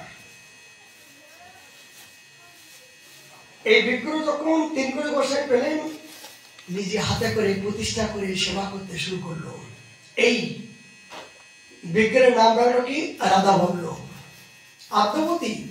সেই বিগ্রহ নবদ্বীপ মণিপুর ঘাটে মন্দিরে অতি সুন্দর ভাবে সেবিত হচ্ছে। এই সময় রামদাস বাবাজি মহারাজের বিশেষ সান্নিধ্য তিনি লাভ করলেন। নবদ্বীপ রামদাস বাবাজি প্রভাত বিশেষ শ্রদ্ধার চোখে দেখিতেন। প্রভাত থেকে অত্যন্ত দন্য প্রকাশ করিয়া লজ্জিত হইতেন। তিনি বলতেন, পরবর্তীকালে তিনি দুঃখ প্রকাশ করে বলতেন, আমি বহু চেষ্টা করে কোনদিন বাবাজি মহারাজকে আগে প্রণাম করতে পারিনি। যখনই তাকে ধন্যবাদ করতে যাই, দেখি যে আমার ধন্যবাদ করে। প্রভাত এমন ধরনের উচ্চকোটি সাধক ছিল যে বাবাজি মহারাজ তো উপাধি অনেক বড় বাবা, এই সন্ন্যাসীর উপরে কিন্তু পরমহংস বেশ বাবাজি। কিন্তু বাবাজিরা পর্যন্ত প্রভাত 3 কোটি গোস্বামী পা তিনি গিরির ভিতর থেকেও এই বাবাজি মহারাজ তাকে সম্মান করত। একদিন প্রভাত বললেন যে আমি শত চেষ্টা করু, বাবাজি মহারাজকে আগে প্রণাম করতে পারতেন না। কোন বাবাকে প্রণাম করলে সঙ্গে সঙ্গে তিনি প্রণাম করতেন। এইভাবে তিনি দন্যতা জগৎকে দেখালেন। এইবার তিনি চিরতরে সংসার বন্ধন মুক্ত করে যুগল চরণ পাওয়ার জন্য এই গোবিন্দ কুণ্ডে 3য়বারের মতন সিদ্ধ বাবার নিকটে তিনি আসেন। দেখেন কেমন, প্রথমবার, দ্বিতীয়বার, 3য়বারের মতন এই তিনকড়ি বাবা তার সমস্ত সংসার স্ত্রী দ্বিতীয়বারের মতন বিবাহ করে এই সিদ্ধ বাবার কাছে আসলেন। এসে অষ্টাঙ্গে ভুলুন্নত হয়ে দণ্ডবোধ করে সিদ্ধ বাবার চরণে প্রণাম করতে শুরু করলেন। সিদ্ধ বাবা হেসে বললেন, কে গোসাই, কি বাসনা তোমার শেষ হলো? সংসার সুখের মুখে তুলে দিয়ে চাই, নগরে মাগিয়ে খাইবো গাইবো নিতাই। যতক্ষণ পর্যন্ত সংসারে বাসনা থাকবে ততক্ষণ পর্যন্ত অহেতুক কৃষ্ণ ভক্তি আসবে না, ঐকান্তিক। সিদ্ধ বাবা জানতে পারলেন তোমার ভোগ বাসনা চলে গেল। তিনকড়ি বাবা নয়ন জলে ভাসতে আরম্ভ করলেন, ওহো বাবা, আমাকে কৃতার্থ করুন, আমি আর এই সংসার জগতে যেতে চাই না, আমাকে কৃপা করুন। ওঠো ওঠো, শান্ত হও, নিশ্চিন্তে বিশ্রাম করো।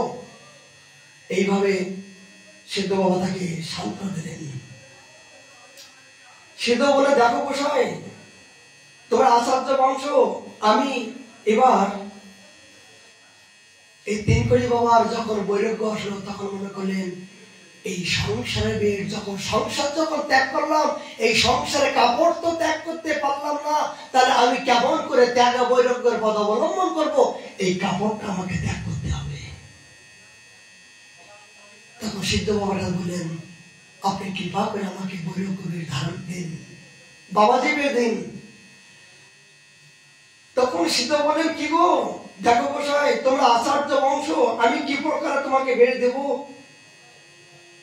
তোমরা তো স্বয়ং জগৎগুরু, তোমাকে বেড়ে দেওয়ার মতন আমাদের ক্ষমতা নাই।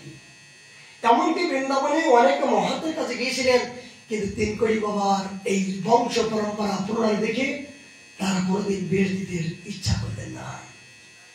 তার ভিতরে কঠোর বৈরাগ্য চলে আসলো। একদিন সিদ্ধ বাবা নিজেই ডোরকপি লয়া ঈশ্বরকে সাক্ষী রেখে তিনি বেশ পরিবর্তন করলেন। বুঝতে পারছেন কথা? কোন বাবাজি মহারাজ তাকে বের দিচ্ছেন না, তখন তিনকড়ি বাবা অনুরাগ করলেন, আমি অভিশপ্ত জীবন নিয়ে জন্মগ্রহণ করেছি, আমাকে এই ত্যাগের রাস্তা অবলম্বন করতে হবে। তখন সিদ্ধ মনোহরদাস বাবাজি মহারাজের এই প্রসাদী কপি নিয়ে তিনি নিজে নিজে ধারণ করে এই ত্যাগের পথ অবলম্বন করলেন। এমনকি নিজে কমণ্ড ধারণ করলেন, প্রতিজ্ঞা করলেন, যতদিন বান্ধিয়া থাকিবেন ততদিন যেন অর্থ স্পর্শ করবে না, এমনকি নিজের স্ত্রীর মুখ দর্শন করব না। নিজেই বেশ ধারণ করলেন, করার পরে নিজেই প্রতিজ্ঞা করলেন, যতদিন বেঁচে থাকবো আমি টাকায় হাত দেব না এবং নিজের স্ত্রীর মুখ আমি দর্শন করবো না, মরে যাব। এইভাবে বহুদিন যাবৎ দেহ ধারণ করিয়া তিনি প্রতিজ্ঞাবদ্ধ করলেন। প্রভাত এবার শুরু হলো ভজনের পরিপাটি। ভজনের পরিপাটি বিভিন্ন প্রকার, বৃন্দাবনে বিভিন্ন স্থানে তিনি ভজন শুরু করলেন। কখনো প্রেম সরোবর, বর্ষানা, পাবন সরোবর, কামবন, আদিবদ্রী, চামেলি বন, তপবন, অপুরঘাট, পানিঘাট, দুর্বাসাকুণ্ড ইত্যাদি বিভিন্ন স্থানে তিনি ভজন করতে শুরু করলেন। বিভিন্ন জায়গায় বিভিন্ন অনুভব অনুভূতি শুরু করলেন। কিন্তু রাধাকুণ্ড তার সর্বাধিক প্রিয় স্থান ছিল। রাধাকুণ্ডে তিনি অনেক দিন যাবত এই ভজন করে গেছেন। রাধাকুণ্ডের তটে যাবেন, তিনকড়ি বাবার আশ্রম, এখানে তিনি ভজন করে গেছেন। একদা প্রেম সরোবরে তিনি ভজনে আবিষ্ট হয়ে তিনি ইচ্ছা হলো রাত্রি দিন স্নান করিয়া একসঙ্গে বসে ভজন করতে শুরু করলো। অলৌকিক ঘটনা দেখবেন এই প্রেম সরোবরে ঘটনা। তিনি ব্রহ্ম মুহূর্তে স্নান করিয়া যখন আসনে শুরু করলেন, তখন হঠাৎ করে কে যেন চমকে ডেকে পড়লেন, গোসাই, কে যেন বলতেছেন, ওঠ, স্নান কর, স্নান করে ভজনে বস। তিনি স্নান করতে ভজনে বলবে, তারপরও তাকে জানিয়ে দিচ্ছে এই প্রেম সরোবরে, ওর গোসাই, উঠে ভজনে বস। এই রস বহু অনুসন্ধান করিয়া কোথাও কাউকে দেখলেন না। আচার্য হয়ে গেলেন যে কে আমাকে এই উপদেশ দান করেন, কে আমাকে ডাকে, তিনি বুঝতে পারলেন না। ঠিক তৃতীয় দিন আবার বসে, ও স্নান করে ভোজনে বস। অনেকদিন অনুসন্ধান করিয়া কাউকে না দেখিয়া মনে বড় দুঃখ পেলেন। তিনি মনে করলেন এই ভজন করার জন্য একমাত্র মহাপ্রভুর কৃপায় তো ভজন হয়, মহাপ্রভু ছাড়া আর কেউ তো আদেশ করতে পারেন না। অনুভব করলেন।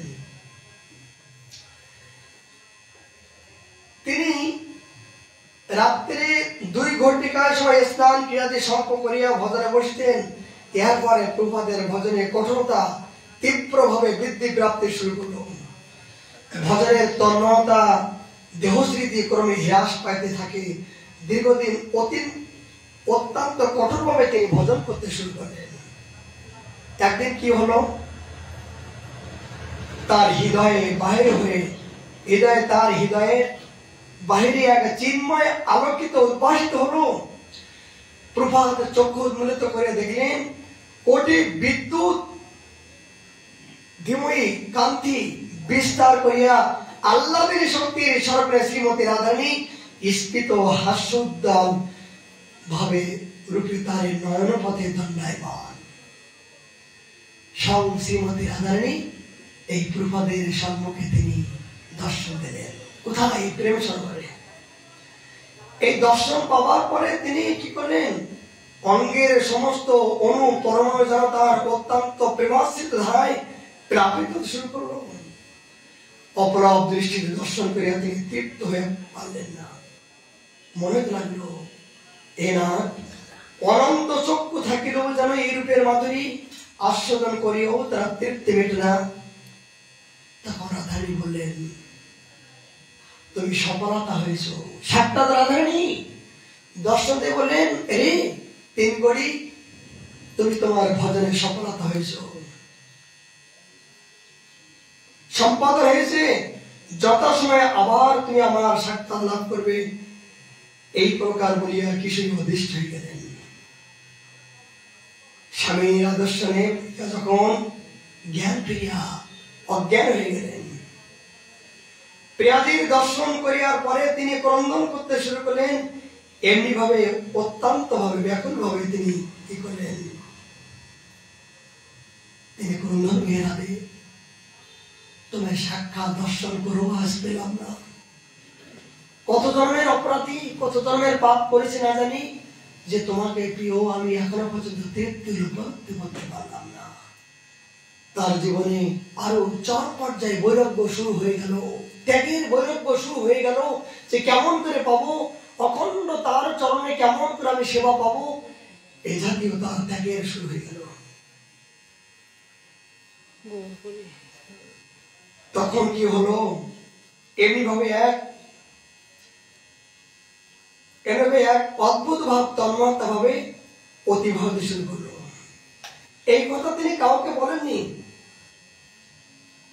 হঠাৎ করে এই গোবর্ধনের চাগলেশ্বর মহাপ্রভু মন্দিরে প্রিয়াচরণ বাবাজি মহারাজের তার সপ্তদা বন্ধু ছিল। তিনি তার সাথে এই ভজন বিষয়ে আলোচনা করতে করতে, ইষ্টপুষ্ট করতে করতে এই প্রিয়াজির দর্শনটা হয়েছে, এই কথা তারা আলোচনা করতে শুরু করলেন। প্রভু তখন গোস্বামী পদের ভজনস্থলী টের কদমে বসে আছেন। কি এই টের কদমে এই আমাদের উনি বসে আছে, প্রিয়াচরণ বাবা আর এই সিদ্ধ বাবা, তিলকড়ি বাবা, দুজন এই টের কদমে বসে তারা ইষ্টপুষ্ট করতেন। দেহান্তে একদিন চিন্তা করতে লাগলেন, সামান্য তন্দর্শন হলেন। হঠাৎ শুনিয়া প্রিয়াজি বললেন, রে তুই যার কথা চিন্তা করছিস, তোর আগে সেই ভজন সিদ্ধ হয়ে আমাকে পেয়েছে।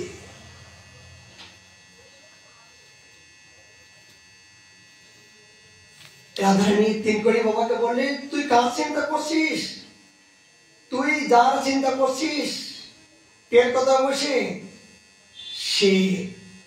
সে ব্যক্তি তোর আগে আমার সে পেয়েছে। এ জাতীয় শ্রীমতী রাধারানী আবার দর্শন দিলেন। এইভাবে দর্শন করে প্রভুপাদের অনুরাগ, ত্যাগ, বৈরাগ্য বৃদ্ধি হতে শুরু করল। ওখান থেকে আবার রাধাকুণ্ডের তটে অবস্থান করলেন। এই রাধাকুণ্ডের থেকে গোবর্ধনে বেশি দূরত্ব না, কিন্তু গোবর্ধনে একদিন 64 মন্দির ভোগ রাগ হলো। শিষ্যরা প্রভাতকে নিমন্ত্রণ করলেন যে বাবা এই কৃপা করে একটু 64 মন্দির ভোগ রাখে যেতে হবে। প্রভাতের জীবনে এমন ত্যাগ বলে আসলো যে রাধাকুণ্ডের বাইরে যাবার তার ইচ্ছা লাগছিল না। গোবর্ধনে যাবেন শিষ্যদের অনুরোধে, সেখানেও তার যেতে ইচ্ছা নাই। তিনি বললেন আমাকে তোমরা নিয়ে যেও না, আমার ভালো লাগছে না। কিন্তু জোর করে নিয়ে যাওয়ার পরও এই গোবর্ধন আসিলেন। সেই রাত্রিতে তার অত্যন্ত জ্বর হলো। জ্বরের প্রকোপে তিনি প্রায় অচেতন হয়ে গেল। রাধারানী আমাকে বারবার নিষেধ করলেন, এখন তুই রাধাকুণ্ড ছেড়ে কোথাও যাস না।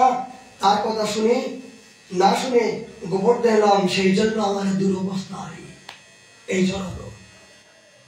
দেখেন কেমন ধামনিষ্ঠ সাধকের, যখন ধামকে কেউ আশ্রয় করে, এই ধামের দেবতা স্বয়ং রাধারানী তার ভিতর থেকে প্রেরণা দিয়ে থাকে যে তুই তো আমার, তুই তো আমার। আমার যেমন কোন সন্তান মায়ের কোল থেকে মা মৃত্যুকে বরণ করে নিতে চায়, তথাপি নিজের এই গর্ভজাত সন্তানকে কাউকে দিতে চান না। ঠিক ভগবানের এরকম কোন ভক্ত যখন ভগবানকে প্রকৃত ভালোবাসেন আর ভগবান ভক্তকে যখন ভালোবাসেন, এই ভালোবাসার যখন বিনিময়ে পরিপক্ক দশা হয়ে যায়, তখন ভগবান তাকে ছাড়তে চান না। রাধাকুণ্ড থেকে গোবর্ধনে যাবেন, রাধাকে বলছেন তুই আমাকে ছেড়ে যাস না, আমার তীরে ভজন কর, আমার তীরে ভজন করলে আমি প্রসন্ন হব। কিন্তু শিষ্যদের কথায় তিনি গেলেন, তার পরিণাম কি হলো? এই দুরারোগ্য বেদে হয়ে জ্বরে তিনি আক্রান্ত হয়ে গেলেন। এইভাবে তিনি দুঃখ পেলেন। প্রভুর অন্তিম সময়ে বন ভ্রমণে বাইর হলেন। অল্প দিনের মধ্যে তিনি আবার গোবর্ধনে ফিরে আসলেন। তিনি বিভিন্ন প্রকার বৃন্দাবনে সুরাসে পুরুষে বিভিন্ন স্থান থেকে স্থানান্তরে ভজন করতে শুরু করতে করতে রাধারানী প্রেরণা হলো যে তুই আবার গোবর্ধনের তটে যে ভজন কর, রাধাকুণ্ডের তটে ভজন কর। অদ্ভুত প্রেরণায় এই ভজন করতে করতে, রাধাকুণ্ডে ভজন করতে করতে যেন তার ভিতর থেকে আবার প্রেরণা জন্মে, রে তুই তো বৃন্দাবনে ভজন করলি, কিন্তু এবার লীলাচলে যাওয়ার জন্য তো ইচ্ছা আছে। দেখুন কেমন যারা জয়ছে না তাই। রাধারানী কি করছেন? বসে কি এক অজ্ঞাত প্রেরণায় লীলাচলে যাইতে বাসনা হইল, কিন্তু বৃন্দাবনবাসী ভক্তগণের অনুরোধে সংকল্প ত্যাগ করলেন। সমস্ত বৃন্দাবনবাসী প্রিয়াচরণ বাবা তিনি ধামনিষ্ঠ সাধক ছিলেন। সমস্ত সবাই বরণ করলেন যে বাবা তুমি এই সাক্ষাৎ রাধারানীকে দর্শন পাওয়ার পরও, কৃপা পাওয়ার পরও তুমি বৃন্দাবনের বাইরে যেও না। কিন্তু কালের প্রভাবে তিনি লীলাচলে যাবার জন্য তিনি সংকল্প করলেন। এমনকি যাইবার জন্য না যাবার চেষ্টা করলেন। অনেকে সেবক তাকে টেলিফোন করছেন, বাবা আসো, বাবা আসো। এই শিষ্য হলো একমাত্র মহাকাল। কোন গুরুদেব যদি শিষ্যের প্রতি আসক্ত হয়, তাই সে গুরুদেব গেল এবং গুরুদেবের ভজন গেল আর গুরুদেবের গোষ্ঠী গেল। গোষ্ঠী গেল মানে কি? ওই আসক্ত হলো একমাত্র মহাকাল। আসক্ত শিষ্যরা বুঝতে পারছেন না যে গুরুদেব বৃন্দাবন ভজন করছেন, তার সুখ চাই, কিন্তু শিষ্যরা টেলিফোন করছে, বাবা বাবা বাবা বাবা আমার 14 গোষ্ঠী উদ্ধার করার জন্য। এই জাতীয় যদি শিষ্যের পাল্লায় যদি গুরুদেব পড়ে যায় আসক্তি, তার 14 গোষ্ঠীতে গেল। কিন্তু 3 কোটি বাবা সাক্ষাৎ বৃন্দাবনে ভজন করার পরও এই শিষ্যের আসক্ত হয়ে তিনি আজ প্রভু মনে প্রাণে নিশ্চিন্ত হলেন। নানা লীলাস্থলী ভ্রমণ করে দাদা নিশ্চিত হইয়া কি করলেন? অন্তিম সময়ে কিন্তু বৃন্দাবনে ভক্তদের অনুরোধে সংকল্প ত্যাগ করলেন। তিনি যাইবেন না বলিয়া সেবকের দ্বারা টেলিফোনে বলিলেন, যাবি যাব না। নিশ্চিত হইয়া বৃন্দাবন মুরারি মোহন কুঞ্জে ভাগবত সপ্ত অনুষ্ঠান আজ্ঞা দিলেন। প্রভুর নিমন্ত্রণে গোবর্ধন হইতে প্রিয়াচরণ বাবার আসিলেন। টেলিফোন বিলম্বে পৌঁছাবার কারণে ভক্তগণ প্রভুকে নিতে বাধ্য হলেন। দেখেন কি অবস্থা। টেলিফোন করলেন বাবাকে আমার জন্য, বাবা যাবেন না বলে টেলিফোন হাত দিলেন না, কিন্তু শিষ্যরা আবার ওখান থেকে আসলেন বাবাকে নিয়ে যাওয়ার জন্য, নরকে নিয়ে যাওয়ার জন্য, গুরুদেবকে নরকে নিয়ে যাওয়ার জন্য আসলেন। তখন পক্ষান্তরে একদিন পরে লীলাচলে যাওয়ার কথা এই প্রস্তাব দিলেন প্রিয়চরণ বাবার কাছে। প্রিয়চরণ বাবা তিনি আজীবন ধামনিষ্ঠ ছিলেন, মর্মাহত করলেন, গোসাই তুমি এ জাতীয় লীলাচলে যাওয়ার জন্য তুমি যেও না। কিন্তু কালের প্রভাবে বিধির বিধান প্রারব্ধ তার নিয়ে চলে গেল। আপত্তি করলেন না। ইহার পর প্রকার থাকাকালে তিনি আর ব্রজে আসেননি। তিনি যতদিন প্রকাশ সেই যে লীলাচলে বহু দেশে চলে গেলেন, তারপরে কিন্তু দেখেন কেমন অবস্থা। তিনকড়ি বাবা বৃন্দাবনে ভজন করে রাধারানী সাক্ষাৎ পেল, কিন্তু শেষ মুহূর্তে তাকে বৃন্দাবনে থাকা হলো না। শিষ্যের প্রতি আসক্ত হয়ে কালের প্রভাবে তাকে বৃন্দাবনে বাড়ি যেতে হলো। এমনকি যে আমাদের প্রিয়চরণ বাবা তিনি মন থেকে বললেন তুমি যেও না, কিন্তু সে কথাও পর্যন্ত তিনি না শুনে তিনি লীলাচল হইতে একবার মনোরমপুরে আসেন। তার একজন বাল্যবন্ধু তার দর্শনে আসেন। গ্রীষ্মকালে বাল্যবন্ধু তো এসে বললেন, আরে তুমি নাকি সিদ্ধ হয়েছ বৃন্দাবনে ভজন করে, তা আমাদের এখন কোনো বর্ষা হচ্ছে না, বর্ষা না হলে ধান চাষ হচ্ছে না, জলের অভাবে তো মাঠে চাষবাস কিছু হচ্ছে না। বন্ধু গোসাই তুমি নাকি অনেক শুনেছি অনেক সাধু হয়েছ, তোমার সিদ্ধির পরিচয় দেখাও না। আগামী দুদিনের মধ্যে যদি বৃষ্টি হয় তাহলে বুঝবো যে তুমি সত্যি একজন সিদ্ধ পুরুষ। কি বললেন দেখেন, এই সিদ্ধতা দেখার জন্য আজকে বৃন্দাবনে বাড়ি গেলেন, সিদ্ধতা দেখার জন্য। তখন তিনকড়ি বাবা তার কাছে প্রার্থনা করলেন। এই কথা শোনার পরে কি করলেন, আর বর্ষা না হয় তাহলে তোমাকে কিন্তু এই পুকুরের মধ্যে ফেলে দেবো। বাংলা বন্ধু তো যে শুনেছি তুমি বৃন্দাবনে সিদ্ধ হয়েছ, আমাদের এলাকায় কোনো বর্ষা হচ্ছে না, বর্ষা না হলে ধান চাষ হচ্ছে না, তা তুমি যখন সিদ্ধ হয়ে গেছো আমাদের গর্ব। এই দুদিনের ভিতরে যদি এই বর্ষা না হয় তা তোমাকে ধাক্কা মেরে কিন্তু জলে ফেলে দেবো। যখন বাল্য বন্ধু হয় তখন অনেক কিছু বাস করে বলে না। এই কথা যখন বললেন প্রভু তাহার কথা শ্রবণে ঈশাত হাসে বললেন, হাসলেন। বলা বাহুল্য পরের দিন মুষলধারে বর্ষা হতে শুরু করলেন। চাষিদের উৎকণ্ঠায় অবসান হলো, তাপিত বর্ষা দ্বারায় শীতল হতে শুরু করলো। প্রভু এই নবদ্বীপে ফিরলেন। এই নবদ্বীপ, এই কলকাতা থেকে নবদ্বীপ থেকে তিনি আবার নবদ্বীপে ফিরে এলেন। একদিন বৃন্দাবনে খুব অলৌকিক ঘটনা, আসলে এগুলো বিচিত্রময়। কেন যে আমরা যে সারা জীবন বৃন্দাবনে বাস করছি, কিন্তু অন্তিম সময়ে গিয়ে আমার বৃন্দাবনে বাস হবে কিনা তার প্রমাণ করছেন। সাক্ষাৎ বৃন্দাবনে বাস করে রাধারানীকে দর্শন পেল, রাধারানীর আদেশে ভজন করলো, তারপরও শেষ মুহূর্তেই তার ইহানা পবিত্র বৃন্দাবনে বাস হলো না। দেখ আরো অলৌকিক ঘটনা, এগুলো আমাদের জন্য বলছেন জগৎ শিক্ষা দেওয়ার জন্য।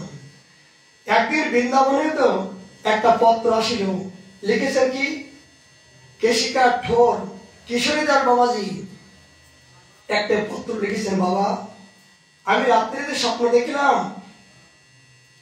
একদিন কালো বালক আমাকে বলিতেছে, এই তোরা গোসাইকে ভাগবত সপ্তাহের মধ্যে নবদ্বীপে পাঠাইলি কেন? ওই মুরারি মোহনে গিয়েছিল না বাবা, তা মুরারি মোহন থেকে ওখান থেকে তো তার শুরু হলো যে ব্রজের বাইরে যাওয়ার জন্য। তা ভগবান সাক্ষাৎ সপ্তাহে গোসাই তিনি আজ ভাগবত সপ্তাহ শোনার জন্য আসলো। তাকে কেন পাঠালি? তাকে ফিরিয়ে আনলি না? যা, তাকে সত্তার বৃন্দাবনে আনিবার ব্যবস্থা কর। তখন বাবা জিজ্ঞাসা করলেন, তুমি কে? তুমি কে? তখন বালকটা বলল, আমি আর কেউ নাই, আমি হলাম মুরারি মোহন। স্বয়ং ভগবান বলেন, আমি আর কেউ নই, এই কালো বালকটা আমি স্বয়ং মুরারি মোহন। ও আমার নিকট থেকে অনেক দূরে চলে গেছে, তুই আমার কাছে ফিরিয়ে নেয়। এই বালকটি অদৃশ্য হয়ে গেল। পত্রটি শুনিবার পর প্রভাত আর কার সহিত কথা বলতে শুরু করলেন না। চক্ষু উন্মিলিত হয়ে গেলেন। এমনি ভাবে 2 দিন অতিবাহিত হলো। এই পত্রটা দেখার পরে তার পরিপূর্ণ অন্তর্দশা শুরু হলো। 3 দিনের দিন বৈজ্ঞানিক প্রভাতে জ্বর হলো। তৎক্ষণে শরীরে প্রচন্ড কম্পন, নারী ক্ষীণতার হতে লাগলো। রক্তচাপ কমিয়া তার বিভিন্ন প্রকার রাত্রিতে অক্সিজেন দেওয়ার ব্যবস্থা করা হলো। সংবাদ পাইয়া প্রভুর কৃপাশ্রিত কাটোয়া হাসপাতালের ডাক্তার ভৌমিক রাত্রিতে প্রভাতে নিকটে অবস্থান করলেন। এইভাবে আজ ভক্তগণের চিন্তায় অবধি রইল। প্রভাত হইলে তার বিলম্ব নয়। সেবকগণ এক এক করিয়া প্রাতঃকালে সমর্পণ করলেন। মন্ত্র স্মরণের কথা তারা ভুলে গেলেন। সেই দিন জৈনিক ভক্ত মন্দিরে ভান্ডার ব্যবস্থা করছিলেন, কিন্তু সেদিন কারোর কথা লক্ষ্য নাই। প্রভুর হৃদকম্পন ক্ষীণ হতে লাগিল। এই অবস্থায় সংবাদ পায়া শিবাসঙ্গনে প্রভাতে শ্রীজীব গোস্বামী সকাল 9টা নাগাদ প্রভুর দর্শন আসলেন। সেবক প্রভুর চরণ প্রান্তে বসে উচ্চস্বরে হরিনাম করতে শুরু করলেন।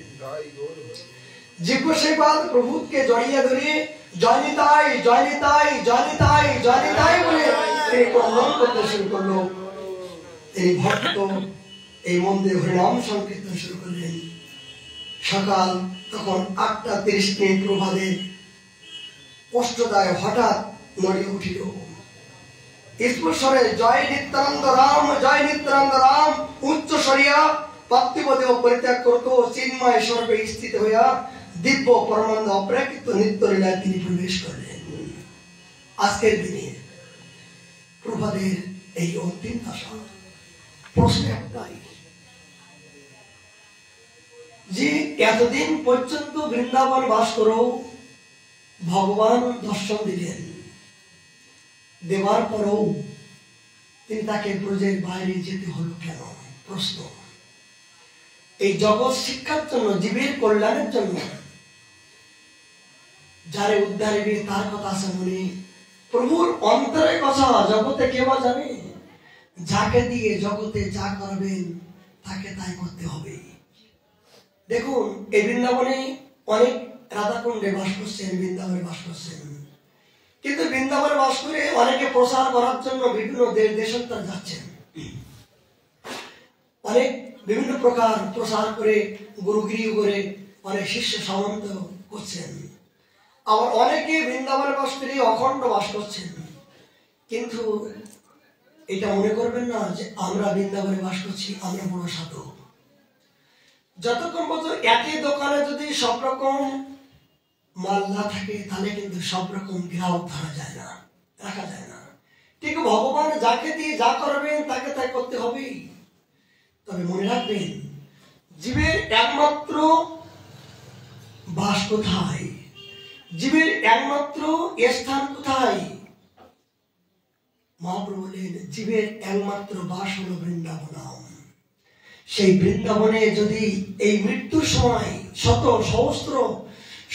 সহস্র মান যশ প্রতিষ্ঠা সমস্ত সবকিছু দূরীভূত করে নিঃস্ব রিক্ত কাঙাল হয়ে যদি এই পবিত্র বৃন্দাবনে যদি ধামনিষ্ঠা সহকারে এই রাধারানীর চরণ প্রান্তে যদি পড়ে থাকতে পারে, মানে তার থেকে আর ভজন আর কোনো কিছু হতে পারে না। এই জন্য সমস্ত বৃন্দাবন মহিলামৃতে সমস্ত আমাদের সিদ্ধ বাবারা বলছেন যে তোমাকে যদি এই জন্মে ভজন করতে ইচ্ছা হয়, এই জীবনে যদি সত্য সাধন করতে করার ইচ্ছা হয়, এই যুগল চরণ পাওয়ার যদি ইচ্ছা হয়, তুমি ঐকান্তিক ভাবে এই নিষ্ঠা সহকারে বৃন্দাবনে পড়ে থাকো, দেখো একদিন অচিরেই তোমার ইষ্ট দেবতা প্রসন্ন হবেই হবে। কিন্তু প্রভাত তো জাতরতি, প্রভাতের দেখো নবদ্বীপী, তিনি আজকে নবদ্বীপ লীলাচলে যেভাবে প্রচার করছেন, এখন গঙ্গার কেন তার সমাধি মন্দির আছেন, তাকে দিয়ে জগতের অনেক প্রচার হয়েছে, জীবের কল্যাণ হয়েছে, এই জন্য তাকে যেতে হয়েছিল। এরা ভুলে যান, এরা জগতে এসেছেন জগতের কল্যাণ করার জন্য, ভগবানের আজ্ঞাবাহক হিসেবে এই মনুষ্য রূপ ধারণ করেছেন বটে, তথাপি এরা মানুষ নয়, ভগবানের নিজজন হয়ে এরা এসেছিলেন। এরা সামর্থ্যবান, এরা জগৎময়, জগৎ পবিত্র করার জন্য এসেছেন, এরা আচার্য সন্তান, এদের পক্ষে সম্ভব। কিন্তু আমাদের মতন দূরমতি, অগতি, সতত অসতমতি, মাহেশ্বকৃত নবদেশ, যারা এই জীবনে এই বন্ধন মুক্ত হতে চান, এই বৃন্দাবনে বাস করে যত তাড়াতাড়ি আপনার বন্ধন মুক্ত হবে, অন্যত্র জায়গায় গেলে বিভিন্ন প্রকার কলির তাণ্ডব, কলির বিভিন্ন প্রকার দুর্দশা ভরা জীবন। যদি তিনকড়ি বাবাজি মহারাজ এই জাতি না হতেন, প্রভাত একদিন এই নবদ্বীপ অবস্থান করাকালীন বিভিন্ন প্রকার ভক্তি গ্রন্থ পাঠ শোনাতেন, শোনাতে ভক্তি গ্রন্থ পাঠ করে শোনাতেন। তাহার আবার উদরায়ণ নাম বেদী হলো, হঠাৎ পীড়া বেদী যাওয়া তিনি 3 দিন পূর্বকে পাঠ শ্রবণ করিয়া তার মনে মনে অত্যন্ত বেদনা অনুভব করেছিলেন। 4th দিন রাত্রিতে তিনি স্বপ্ন দেখিলেন, প্রভাত তার নিকট আসিয়া বললেন, সুরেশ, কোথায় তোমার বেদী, দেখিত না? তিনি উদয় দেখালেন, প্রভু তার উদয় হস্ত অর্জন করিয়া বললেন, না না, তোমার কিছু হয়নি, এই তো তোমার ভালো হয়ে গেছে। বাস্তবিক নিদ্রা ভঙ্গে তিনি দেখলেন আর তার কোনো বেদী নাই। একজন প্রভাতের ভক্ত, প্রভাতকে ভালোবাসতেন, তার একটা বেদী হয়েছিল। এই ঘুমন্ত অবস্থায় সাক্ষাৎ প্রভু তার চরণের পাশে যে বলছেন, কিরে উদয়, আমি তো তোর বেদী দেখতে পাচ্ছি না। স্বয়ং প্রভাত তার মাথায় হাত বুলিয়ে, গায়ে হাত বুলিয়ে বললেন, তোর আর কোনো বেদী থাকবে না। এইভাবে তিনি প্রভাত 3 করে বসে পাদ জগৎ জীবের কল্যাণের জন্য, জীবের কল্যাণের জন্য, তাকে দিয়ে জগতের কল্যাণ করার জন্য শ্রীমতী রাধারানী তাকে ভিতর থেকে প্রেরণা দিয়ে ব্রজের বাইরে নিয়ে গিয়েছিলেন। যেমন নরোত্তম ঠাকুর মশাই, যে নরোত্তম ঠাকুর মশাই তিনি সাক্ষাৎ চম্পমঞ্জরি নিতাই গৌরীর দুজনের প্রেমের বিগলিত প্রেম সম্পত্তি, তাকে বৃন্দাবনের বাইরে যাবার কি প্রয়োজন ছিল? কিন্তু লোকনাথ গোসাই বললেন, নরোত্তম, আমার পাশে থাকলেও আমি প্রসন্ন নই, তুমি যদি আমার আদেশ পালন করো, আমার মন বুঝে যদি সেবা করো, ওই সেবাটাই আমার প্রসন্নতা, এই সেবাই আমার একমাত্র আনন্দ। সেবা পাবো, প্রাণ জানাবো, সঠিক ভাবে সাথে হবো। যেন আমার গুরু মহারাজের জীবনে আমি বলতে ইচ্ছা হয়, আমার গুরু মহারাজের বার্ধক্য কর্মে হলো তিনি কোনদিনের জন্য কাউকে বলেনি আমাকে সেবা করো। আমাকে সেবার কারো দায়িত্ব নাই, আমি সেবক চাই না, তোরা ভজন কর, ভজন করলে আমি প্রসন্ন হব। তিনি একদিন বলছেন, শোন, দেখুন, যারা জাতরতি সাধু জগতে এসেছেন জগতের কল্যাণের জন্য, তাদের মুখ দিয়ে এই কথাগুলো শোভা পায়। সবাই গুরু হতে পারে না, সদ্গুরুদেব সবার মুখে এই কথা শোভা পায় না। সদ্গুরুদেবের কথাই, তাদের বাণী, তাদের দর্শনে, তাদের স্পর্শনে জগৎ জীব কেন পবিত্র হয়, তাদের কথাগুলো শ্রবণ করে এই ত্যাগের মধ্য দিয়ে যে প্রকৃত অনুভব বোঝা যায়, এনারা এই জগতে কেউ নয়। তিনি বলছেন, শোন, এই দাসকে ডেকে বলছেন, এই দাসকে দেখিয়ে বলছেন, দাসকে জানেন আরো 4-5 গুরুমতে সেবা করেন, কেউ তেল মালিশ করেন, কেউ স্নান করান, কেউ বিভিন্ন কাপড় পরিষ্কার করেন।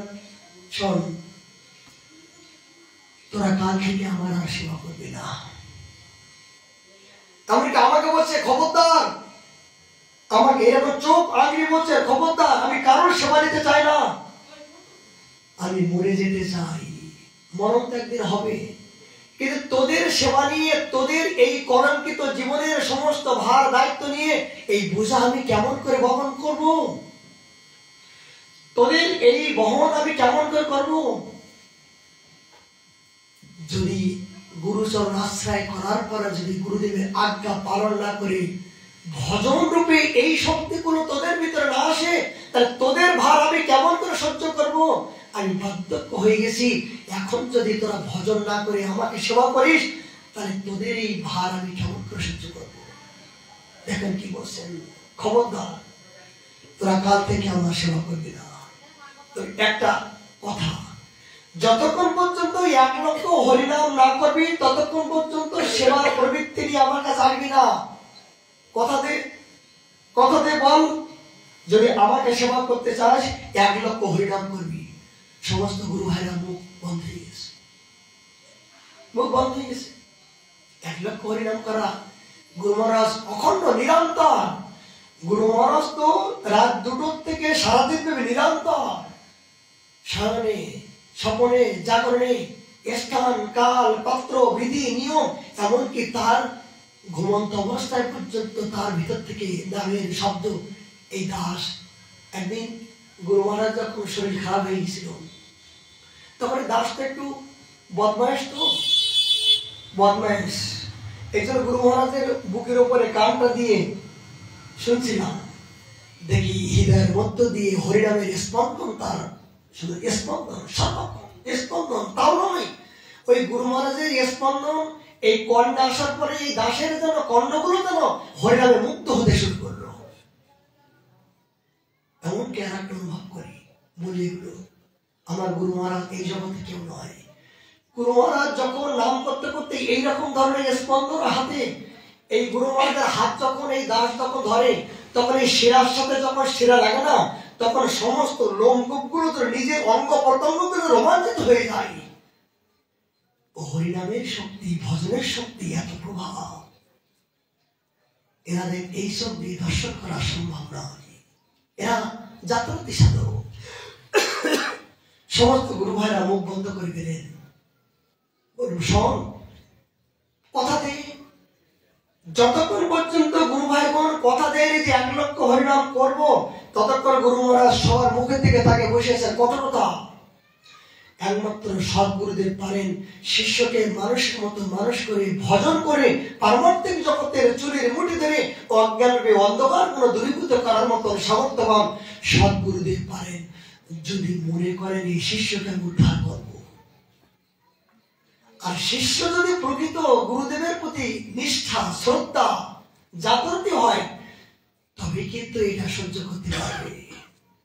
কত হাজার হাজার গুরু ভাই আসলো, কত হাজার হাজার সেবা করার জন্য আবেগ আসলো, কিন্তু এইরকম ধাক্কা পেল আর এরকম ধাক্কা চলে গেল। অতি সহজ। গুরু সেবা তো 1 জন্মের সুখ নয়, বলে কোটি কোটি কোটি জন্মের স্বীকৃতির ফলে গুরু সেবা মিলে যায়, 1 জন্মে নয়। ভগবানের সেবা, বৈষ্ণব সেবা, জগতের সেবা, এগুলো দুর্লভ নয়, এগুলো সবাই একটা শিশু পারে। 10 জন সাথে নিমন্ত্রণ করলাম, একটা জন ধরে রান্না করে দিলাম, আবার জন ধরে খাওয়ালাম, পয়সা দিয়ে দক্ষিণা দিলাম, কোনো ব্যাপার নয়। কিন্তু সাক্ষাৎ গুরু সেবা করতে গেলে তোমার খবর আছে।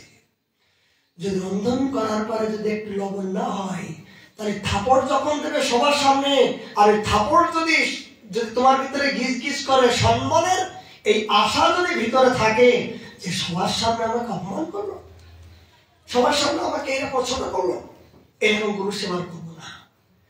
এই জাতীয় মনোবৃত্তি যদি ভিতরে থাকে, সম্মানের আশা, মানের আশা যদি থাকে, ওই পর্যন্ত শেষ হয়ে গেল। এই যে মনে রাখুন, গুরু সেবা করতে গেলে নির্লজ্জ, নিরভিমান, যতক্ষণ পর্যন্ত শিশুর মতো না হবে সাধক, ততক্ষণ পর্যন্ত গুরু সেবায় অংশগ্রহণ করতে পারবে না। শিশু যেমন একটা থাপড় মারলো, করন্দন করলো, করলো, কিন্তু আবার যদি তাকে আবার মিষ্টি মুখ দিল, আবার সে ভুলে গেল থাপড়ের কথা। গেল কিনা? একজন বাচ্চাকে তাকে মারা হলো, কিন্তু মারার পরে আবার ভালোবাসা দিল, একটা চকলেট দিল, ভুলে গেল, আর পিছনে ঠিক সাধকের জীবনে, ভক্তের জীবনে, ভক্তির জীবনে, সেবকের জীবনে এই শিশুর মতন প্রবৃত্তি, মান আর অপমান, এইটা যদি, এই দুটো বস্তু যদি দূর করতে পেরেছেন, তবে তার পক্ষে গুরু সেবা সম্ভব হবে। আর গুরু কে হয়? এই জাতীয় সদ্গুরুদেব কেন হয়? ভগবান কৃপা করে, ইশারা করে জগতের কল্যাণের জন্য, যার মাধ্যম দিয়ে জগৎ কল্যাণ হবে, তাকে তিনি আচার্য পদে বসে থাকে। আর তিনি একমাত্র গুরু পদে অবলম্বন অলঙ্কৃত করে জগৎ জীবের কল্যাণ করা সামর্থ্যবান। তবে সদ্গুরুদেব কি হন? যিনি সবাইকে দেবার জন্য দাতা শিরোমণি, দেবার জন্য যিনি এসেছেন, দেবার জন্য যারা জন্ম হয়েছেন, তিনি একমাত্র গুরু পদে। কিন্তু নেবার জন্য যদি কোনো ব্যক্তি গুরু হবার লালসা করে, তার দ্বারা জগতের প্রকৃত কল্যাণ হবে না। হ্যাঁ, কল্যাণ হবে, কি হবে? কল্যাণ কি হবে? ধনী হবে, মানি হবে, জ্ঞানী হবে, কিন্তু ভজন হবে না। ওইখান থেকে ভজন করে এই মনুষ্য জীবনের সার্থকতা করে প্রেম প্রাপ্তি হবে না। ওই থেকে ভজনের রাস্তায় দিয়ে প্রবেশ করতে পারবে না। যতক্ষণ পর্যন্ত কোনো ভজন দিয়ে গুরু মহারাজের আশ্রয়, ত্যাগী গুরুর আশ্রয় না করা পর্যন্ত তার মনটা কদাপিও ত্যাগের হবে না। আমার গুরু মহারাজের প্রতি মুহূর্তের জন্য দাসের একটা কথায় আমার লোমকূপগুলো শিরতে হয়। এই 20টা বছর ধরে আমি তার ভাব অনুভবগুলো দেখেছি। এখন তার দিব্য জ্যোতি সম্পূর্ণ সিদ্ধের চরম পর্যায়ে। তার আহার নাই, বিহার নাই, নিদ্রা নাই, তিনি সর্বক্ষণ হরিনামের মালা নাই। বাবা, হরিনামের মালা নাই, ও তিনি বাহ্যিক জগতে জ্ঞান নাই। এই যে কালকে বললেন না বাবা, 3টা দশা সাধকের জীবনে, অন্তর্দশা বলে সাধকের যে কি অবস্থা হয়, সেটা আমার গুরু মহারাজের এখন সেই লক্ষণগুলো। কিন্তু এটা সবাই উপলব্ধি করতে পারবে না। যারা ভজন করবে তারা ভজন থেকে উপলব্ধি করতে পারবে। যারা গাঁজা খায় তারা গাঁজাখোরকে দেখে উপলব্ধি করতে পারবে যে আমার দ্বারা কেউ একজন পেলাম। যারা চুরি করে তারা চোরকে দেখে উপলব্ধি করবে। আর যারা ভজনকে ভালোবেসেছেন তারা ইশারায়, ইঙ্গিতে তারা বুঝতে পারবে এর যাহার নিকটে গেলে পাপদের যায়, এমন দয়ালা প্রভু কেবা করতে পাই। এই তো আমার বান্ধব। এই জন্য আমাদের মনুষ্য জীবনের একমাত্র উদ্দেশ্য কি? এই দুর্লভ মনুষ্য জীবনের সারা জীবন হরিকথা বললাম, শ্রবণ করলাম, অধ্যয়ন করলাম, কিন্তু উদ্দেশ্য কি? সারমর্ম কি? সারমর্ম হলো ভজন। আর ভজনটা কি? হরিনাম। এই হরিনাম রূপে ভজন আমাকে করতে হবেই হবে। আর এই ভজনের মাধ্যম দিয়ে সমস্ত সাধন, সমস্ত সিদ্ধি, সমস্ত মনের ইচ্ছা, মনের সমস্ত অজ্ঞান রূপে অন্ধকারগুলো দূরীভূত হয়ে প্রকৃত প্রেম প্রাপ্তি হবে একমাত্র এই হরিনামের মাধ্যম দিয়ে। এই জন্য প্রার্থনা একটাই, এই মনুষ্য জন্ম যারা নিয়েছেন, ভারতভূমিতে যারা জন্মগ্রহণ করেছেন, বৃন্দাবনে যারা দর্শন করতে এসেছেন, তারা এই ভজনকে আশ্রয় করুন, তবেই বৃন্দাবনে দর্শন সার্থকতা হবে। তারা হলে বৃন্দাবনে এই লোকচোখে খালি দেখবো কি জঙ্গল, পাহাড়, নদী, নালা, এইটুকু থেকে পিকনিক করার মতো দেখে চলে যেতে হবে, কিন্তু প্রকৃত আনন্দের ভিতরে প্রবেশ করতে পারবো না। আর আরেকটা কথা, বৃন্দাবনে সার্থকতা তখন হবে যতক্ষণ পর্যন্ত কোন মহাতের সাধুর কৃপা না হবে, সাধুর দৃষ্টি যতক্ষণ কৃপা না পড়বে, ততক্ষণ জীবিত তীর্থ হলো স্বয়ং সাধু। বলে রাধাকুণ্ড স্নান করো লাভ হবে না, আর গোবর্ধন পরিক্রমা করে লাভ হবে না, যতক্ষণ পর্যন্ত রাধাকুণ্ড এবং গোবর্ধনের মহিমা যখন জেনে শুনে সাধুর মুখ থেকে জেনে যখন আমি পরিক্রমা করব, এই রাধাকুণ্ডে স্নানের মহিমা যখন শ্রবণ করে স্নান করব, তখন স্নান করবো আর চোখে জল আসবে যে আমার মতন কুলাঙ্কারের কি অধিকার হলো। হে রাধে, সাক্ষাৎ রাধাকুণ্ড তুমি রাধারানী স্বরূপ, যেখানে আর সমস্ত তীর্থের মুকুটমণি, সমস্ত গিরি গোবর্ধন স্বয়ং ব্রজনন্দন কৃষ্ণ, আর রাধাকুণ্ড স্বয়ং শ্রীমতী রাধারানী, সেখানে একমাত্র নিষ্কিঞ্চন ত্যাগী ব্যক্তির স্থান। আর আমার মতন দেহসুখী ভোগী ব্যক্তির এই পবিত্র ধামে আমি আসতে পেরেছি, স্পর্শ করতে পেরেছি, আমার তো কোনো যোগ্যতা নাই। তখন চোখ দিয়ে জল ফেলতে হবে। এই জন্য বৃন্দাবনে এসে যতক্ষণ পর্যন্ত এই চোখ গৌরঙ্গ বলিতে পুলক শরীর হরি হরি বলিতে বাইরে বাইরে, এই চোখ দিয়ে যতক্ষণ আমি ব্যাকরিয়ে না ক্রন্দন করবো, হা রাধে বলে যতক্ষণ ক্রন্দন না করবো, হা নিতাই বলে যতক্ষণ ভ্রমণ করবো, ততক্ষণ পর্যন্ত রাধারানীর দয়া হবে না, রাধারানীর করুণা হবে না। আমি বৃন্দাবনের অনুভব অনুভূতি উপলব্ধি করতে পারবো না, হয়তো প্রেম কাজে প্রবেশ করতে পারবো না।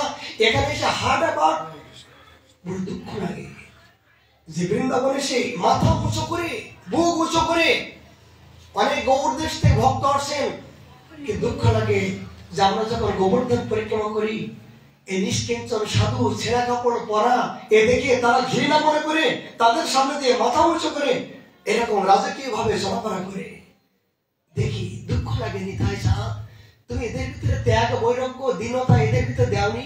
এরা কি এখনো জানতে পারলো না যে বৃন্দাবনের মহিমা কি, কেমন করে কোন ভাবনা নিয়ে বৃন্দাবনে আসতে হয়? এদের ভিতরে এখনো পর্যন্ত এই দুষ্ট গেল না। মাথা উঁচু করার জায়গা নয়, মাথা নিচু না করা পর্যন্ত বৃক্ষের যদি যখন ফল হবে তখন সেই বৃক্ষ কোনদিন মাথা উঁচু করতে পারবে না। বৃন্দাবনে এসে যদি মাথা নিচু না হয়, মনে করতে হবে এর এখনো ভজনে শুরু হয় নাই, এখনো ত্যাগ বৈরাগ্য তো দূরের কথা, এখনো গুরুচরণ এখন ঠিক হয় নাই। এইটাই সত্য। এই পবিত্র বৃন্দাবনে এসে যদি তার ত্যাগ বৈরাগ্য হাট বার বিলাসিতা বিনোদন, এখন সিগারেটের মায়া যদি কেউ ত্যাগ না করতে পারে, বড় দুঃখ লাগে। রাধা কুণ্ডে তিলক দেখি, কিন্তু দেখি বিড়ির গন্ধ, এখন বিড়ি টানছে। বাবা কেন? বলে বাবা সবকিছু ত্যাগ করতে পেরেছি, বিড়ির গন্ধ ত্যাগ করতে পারিনি। তাহলে করছে কি? বলে পিণ্ডের শ্রাদ্ধ করছো? বলে কিছু করুনি। বলে ছেলে ত্যাগ করলাম, পুত্র ত্যাগ করলাম, সব ত্যাগ করলাম, কিন্তু বিড়ির টান এখনো ত্যাগ করতে পারলাম। বলে কিছুই এখন হলো না। মানে কি? এখানে বোঝা যাচ্ছে তার এখনো পর্যন্ত শ্রদ্ধা হয় নাই, এখনো পর্যন্ত সৎ গুরুদেবের চরণাশ্রয় করে নাই। এই স্বভাবে তার বলে দিচ্ছে, এই স্বভাবে তারা বলে দিচ্ছে যে এই বৃন্দাবনে এসে যদি তার এখনো মুখের বিড়ির গন্ধ না যায়, তার বোঝা যাচ্ছে এখনো সদ্গুরুর সঠিক চরণাশ্রয় হয় নাই, শ্রদ্ধা এখনো পর্যন্ত আর শুরু হয় নাই, আর ভজনের লেশ তো নাই। তবে কি জন্য এসছেন? পূর্বজন্মের তার বংশে কেউ না কেউ বৃন্দাবনে বাস করার জন্য লালসা করছিল, সেই স্বীকৃতিতে তিনি এসছেন। কিন্তু শুনে হয়েছেন হারি, নিজের ইচ্ছায় তিনি হয়নি। পূর্বজন্মের স্বীকৃতি নিয়ে অপরের স্বীকৃতি নিয়ে তিনি অপব্যবহার করছেন, কিন্তু এই অপব্যবহারের পরিণাম যে তার পরিণতি কি হবে বুঝতে পারছে না। এই পবিত্র বৃন্দাবনে এসে যদি এই জাতীয় দুর্ব্যবহার, দুশ্চিন্তা, অভদ্র যদি হয়ে যায়, পরবর্তী জন্মে বৃন্দাবন তো দূরের কথা, মনুষ্য জন্ম হবে না, পশু নিকৃষ্ট নিকৃষ্ট করে জন্মগ্রহণ করে, তাকে ম্যাত হয়ে জন্মগ্রহণ করে ওই নারীর শুকরের মতো ওই কিরমিকি যে জাতীয় স্বভাব হয়েছিল, সেই জাতীয় পরবর্তী জন্মে তাকে জন্ম হবে। এটাই সরস্বতীবাদ বলছেন। আমরা তিন কোটি বাবার আজকে শুভ তিথি উপলক্ষে তার কাছে প্রার্থনা জানাই। আমাদের আচার্য বর্জ এই বলতে ইচ্ছা আছে, এই মুরাই মোহনদাস বাবাজি মহারাজ এই দাসের ধামগুরু, শিক্ষাগুরু হিসেবে আমি মানতাম। একমাত্র তিনি আমাকে মোবাইলের মাধ্যমে বলছিলেন একটা কথা, তিনি কথায় কথায় গালাগালি দিতেন মুরাই বাবা, এবং বিকট ভাষা গালাগালি দিত। বলছে দেশের ঠাকুর ধানের কুকুর কেন পড়ে আছিস? দেশে কি খাতে পড়ে আছিস? কি গু খাবার জন্য পড়ে আছিস? এই মুরারি বাবা এই দাসকে মোবাইলের মাধ্যম দিয়ে আমাকে বলছিল। তখন আমি ওই দেশে ছিলাম। এই কথাগুলো এই দাসের ভিতরে আমার তীরবিদ্ধ হয়েছিল। সেদিন থেকে একটা আগুনের ঝটকা লেগে গেছিল, আর থাকবো না, থাকবো না। এই আগুন জ্বলার পরে বৃন্দাবন আসলাম। এসে সর্বপ্রথম এই দাস ওনার সঙ্গ করলাম, 1 মাস ব্যাপী তার পদসেবা করলাম। করার মতো সৌভাগ্য হয়েছিল। তিনি আমাকে অনেক সন্তানের মতো স্নেহ ভালোবাসতেন। এমনকি রাধাকুণ্ড এই দাসের বাড়িতে গিয়েছেন। এমনকি একটা অলৌকিক ঘটনা না বললে হয় না। মুরারি বাবার জীবনে আমার একটা মাত্র কন্যা সন্তান ছিল। এই কন্যা সন্তানটা বিভিন্ন প্রকার ক্যান্সারে মৃত্যুবরণ করলো। মনে মনে ইচ্ছা ছিল যে মুরারি বাবা 84 ক্রোশ এই পরিক্রমায় হয় এই 84 ক্রোশের সাধুদের সেবা করব। কিন্তু কালক্রমে এই সেবার কথা আমি ভুলে গিয়েছিলাম। এটা অলৌকিক ঘটনা। মুরারি বাবা হঠাৎ করে 84 ক্রোশ পরিক্রমা নিয়ে এই রাধাকুণ্ডে আসলো। এই দাস এই সবজির দোকানে এখানে বাজারে গেছি, আর উনি আসছেন। এই যে বলছেন তখন তখন আমি তোমার চেষ্টা করছি, আমি তোমার স্মরণ করছি। বাবা এই দাসের কথা চিন্তা করছেন, আদেশ করুন। বসে যে 84 ক্রোশ বৃন্দাবনে পরিক্রমা করবো, গাড়িতে 1 কিলো চাল নাই, 1 কিলো ডাল নাই, 1 কিলো তেল নাই। চিন্তা করতে পারেন? ওনার মতন ব্যক্তি বলছেন 84 ক্রোশ এত ভক্তগণ নিয়ে পরিক্রমা করছেন, উনি বলছেন গাড়িতে কোনো চাল ডাল কোনো তেলের বালাই নাই। তখন তুমি সেট মানুষ, দাও স্বীকৃতি দাও। এই রাধাকুণ্ডের সামনে বসি, রাধাকুণ্ডের সামনে তরকারি দোকানে। তখন আমার চোখ থেকে জল এসে মনে করলো আমি যে সংকল্প করছিলাম যে আমার মেয়ের কাজে এই মুরারি বাবার এই 84 ক্রোশ সাধু সেবা করবো, আমি সংকল্প করেছিলাম। কিন্তু আমি যে ভুলে গেছি, রাধারানী ভুলে নাই। তিনি সালে বলে কলে কৌশলে উনি ওনার মাধ্যম দিয়ে এই মনের ইচ্ছা পূরণ করছে।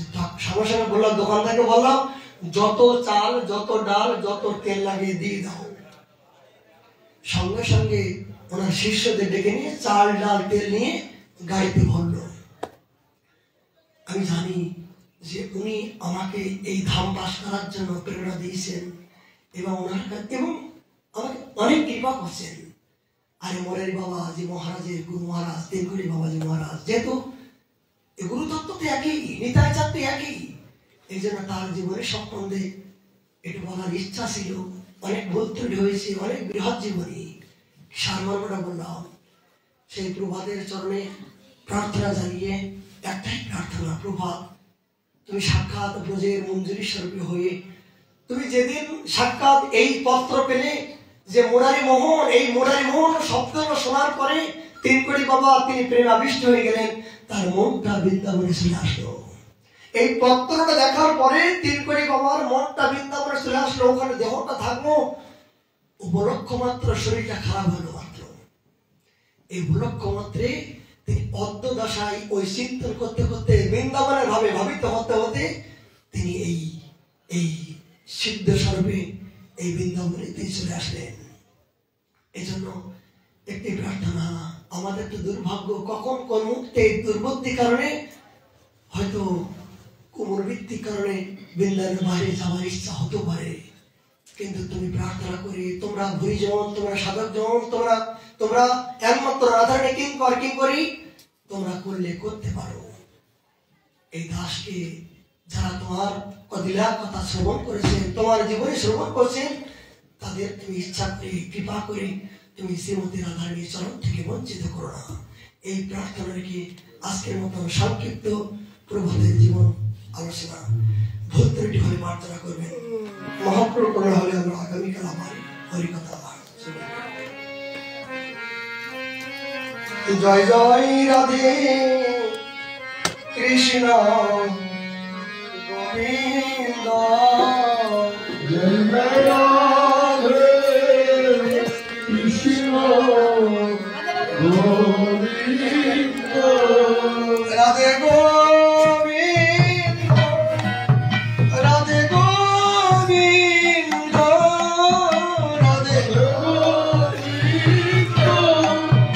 রাধে গোবিন্দ, রাধে গোবিন্দ,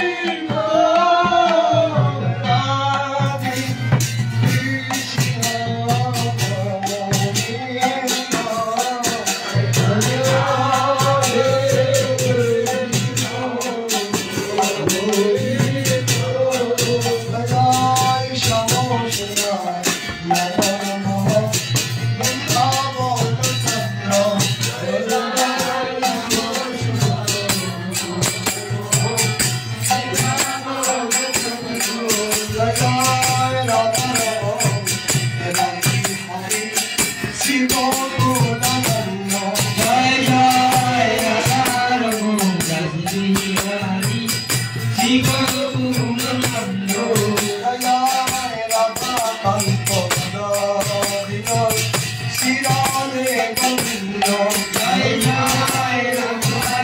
কৃষ্ণ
Hare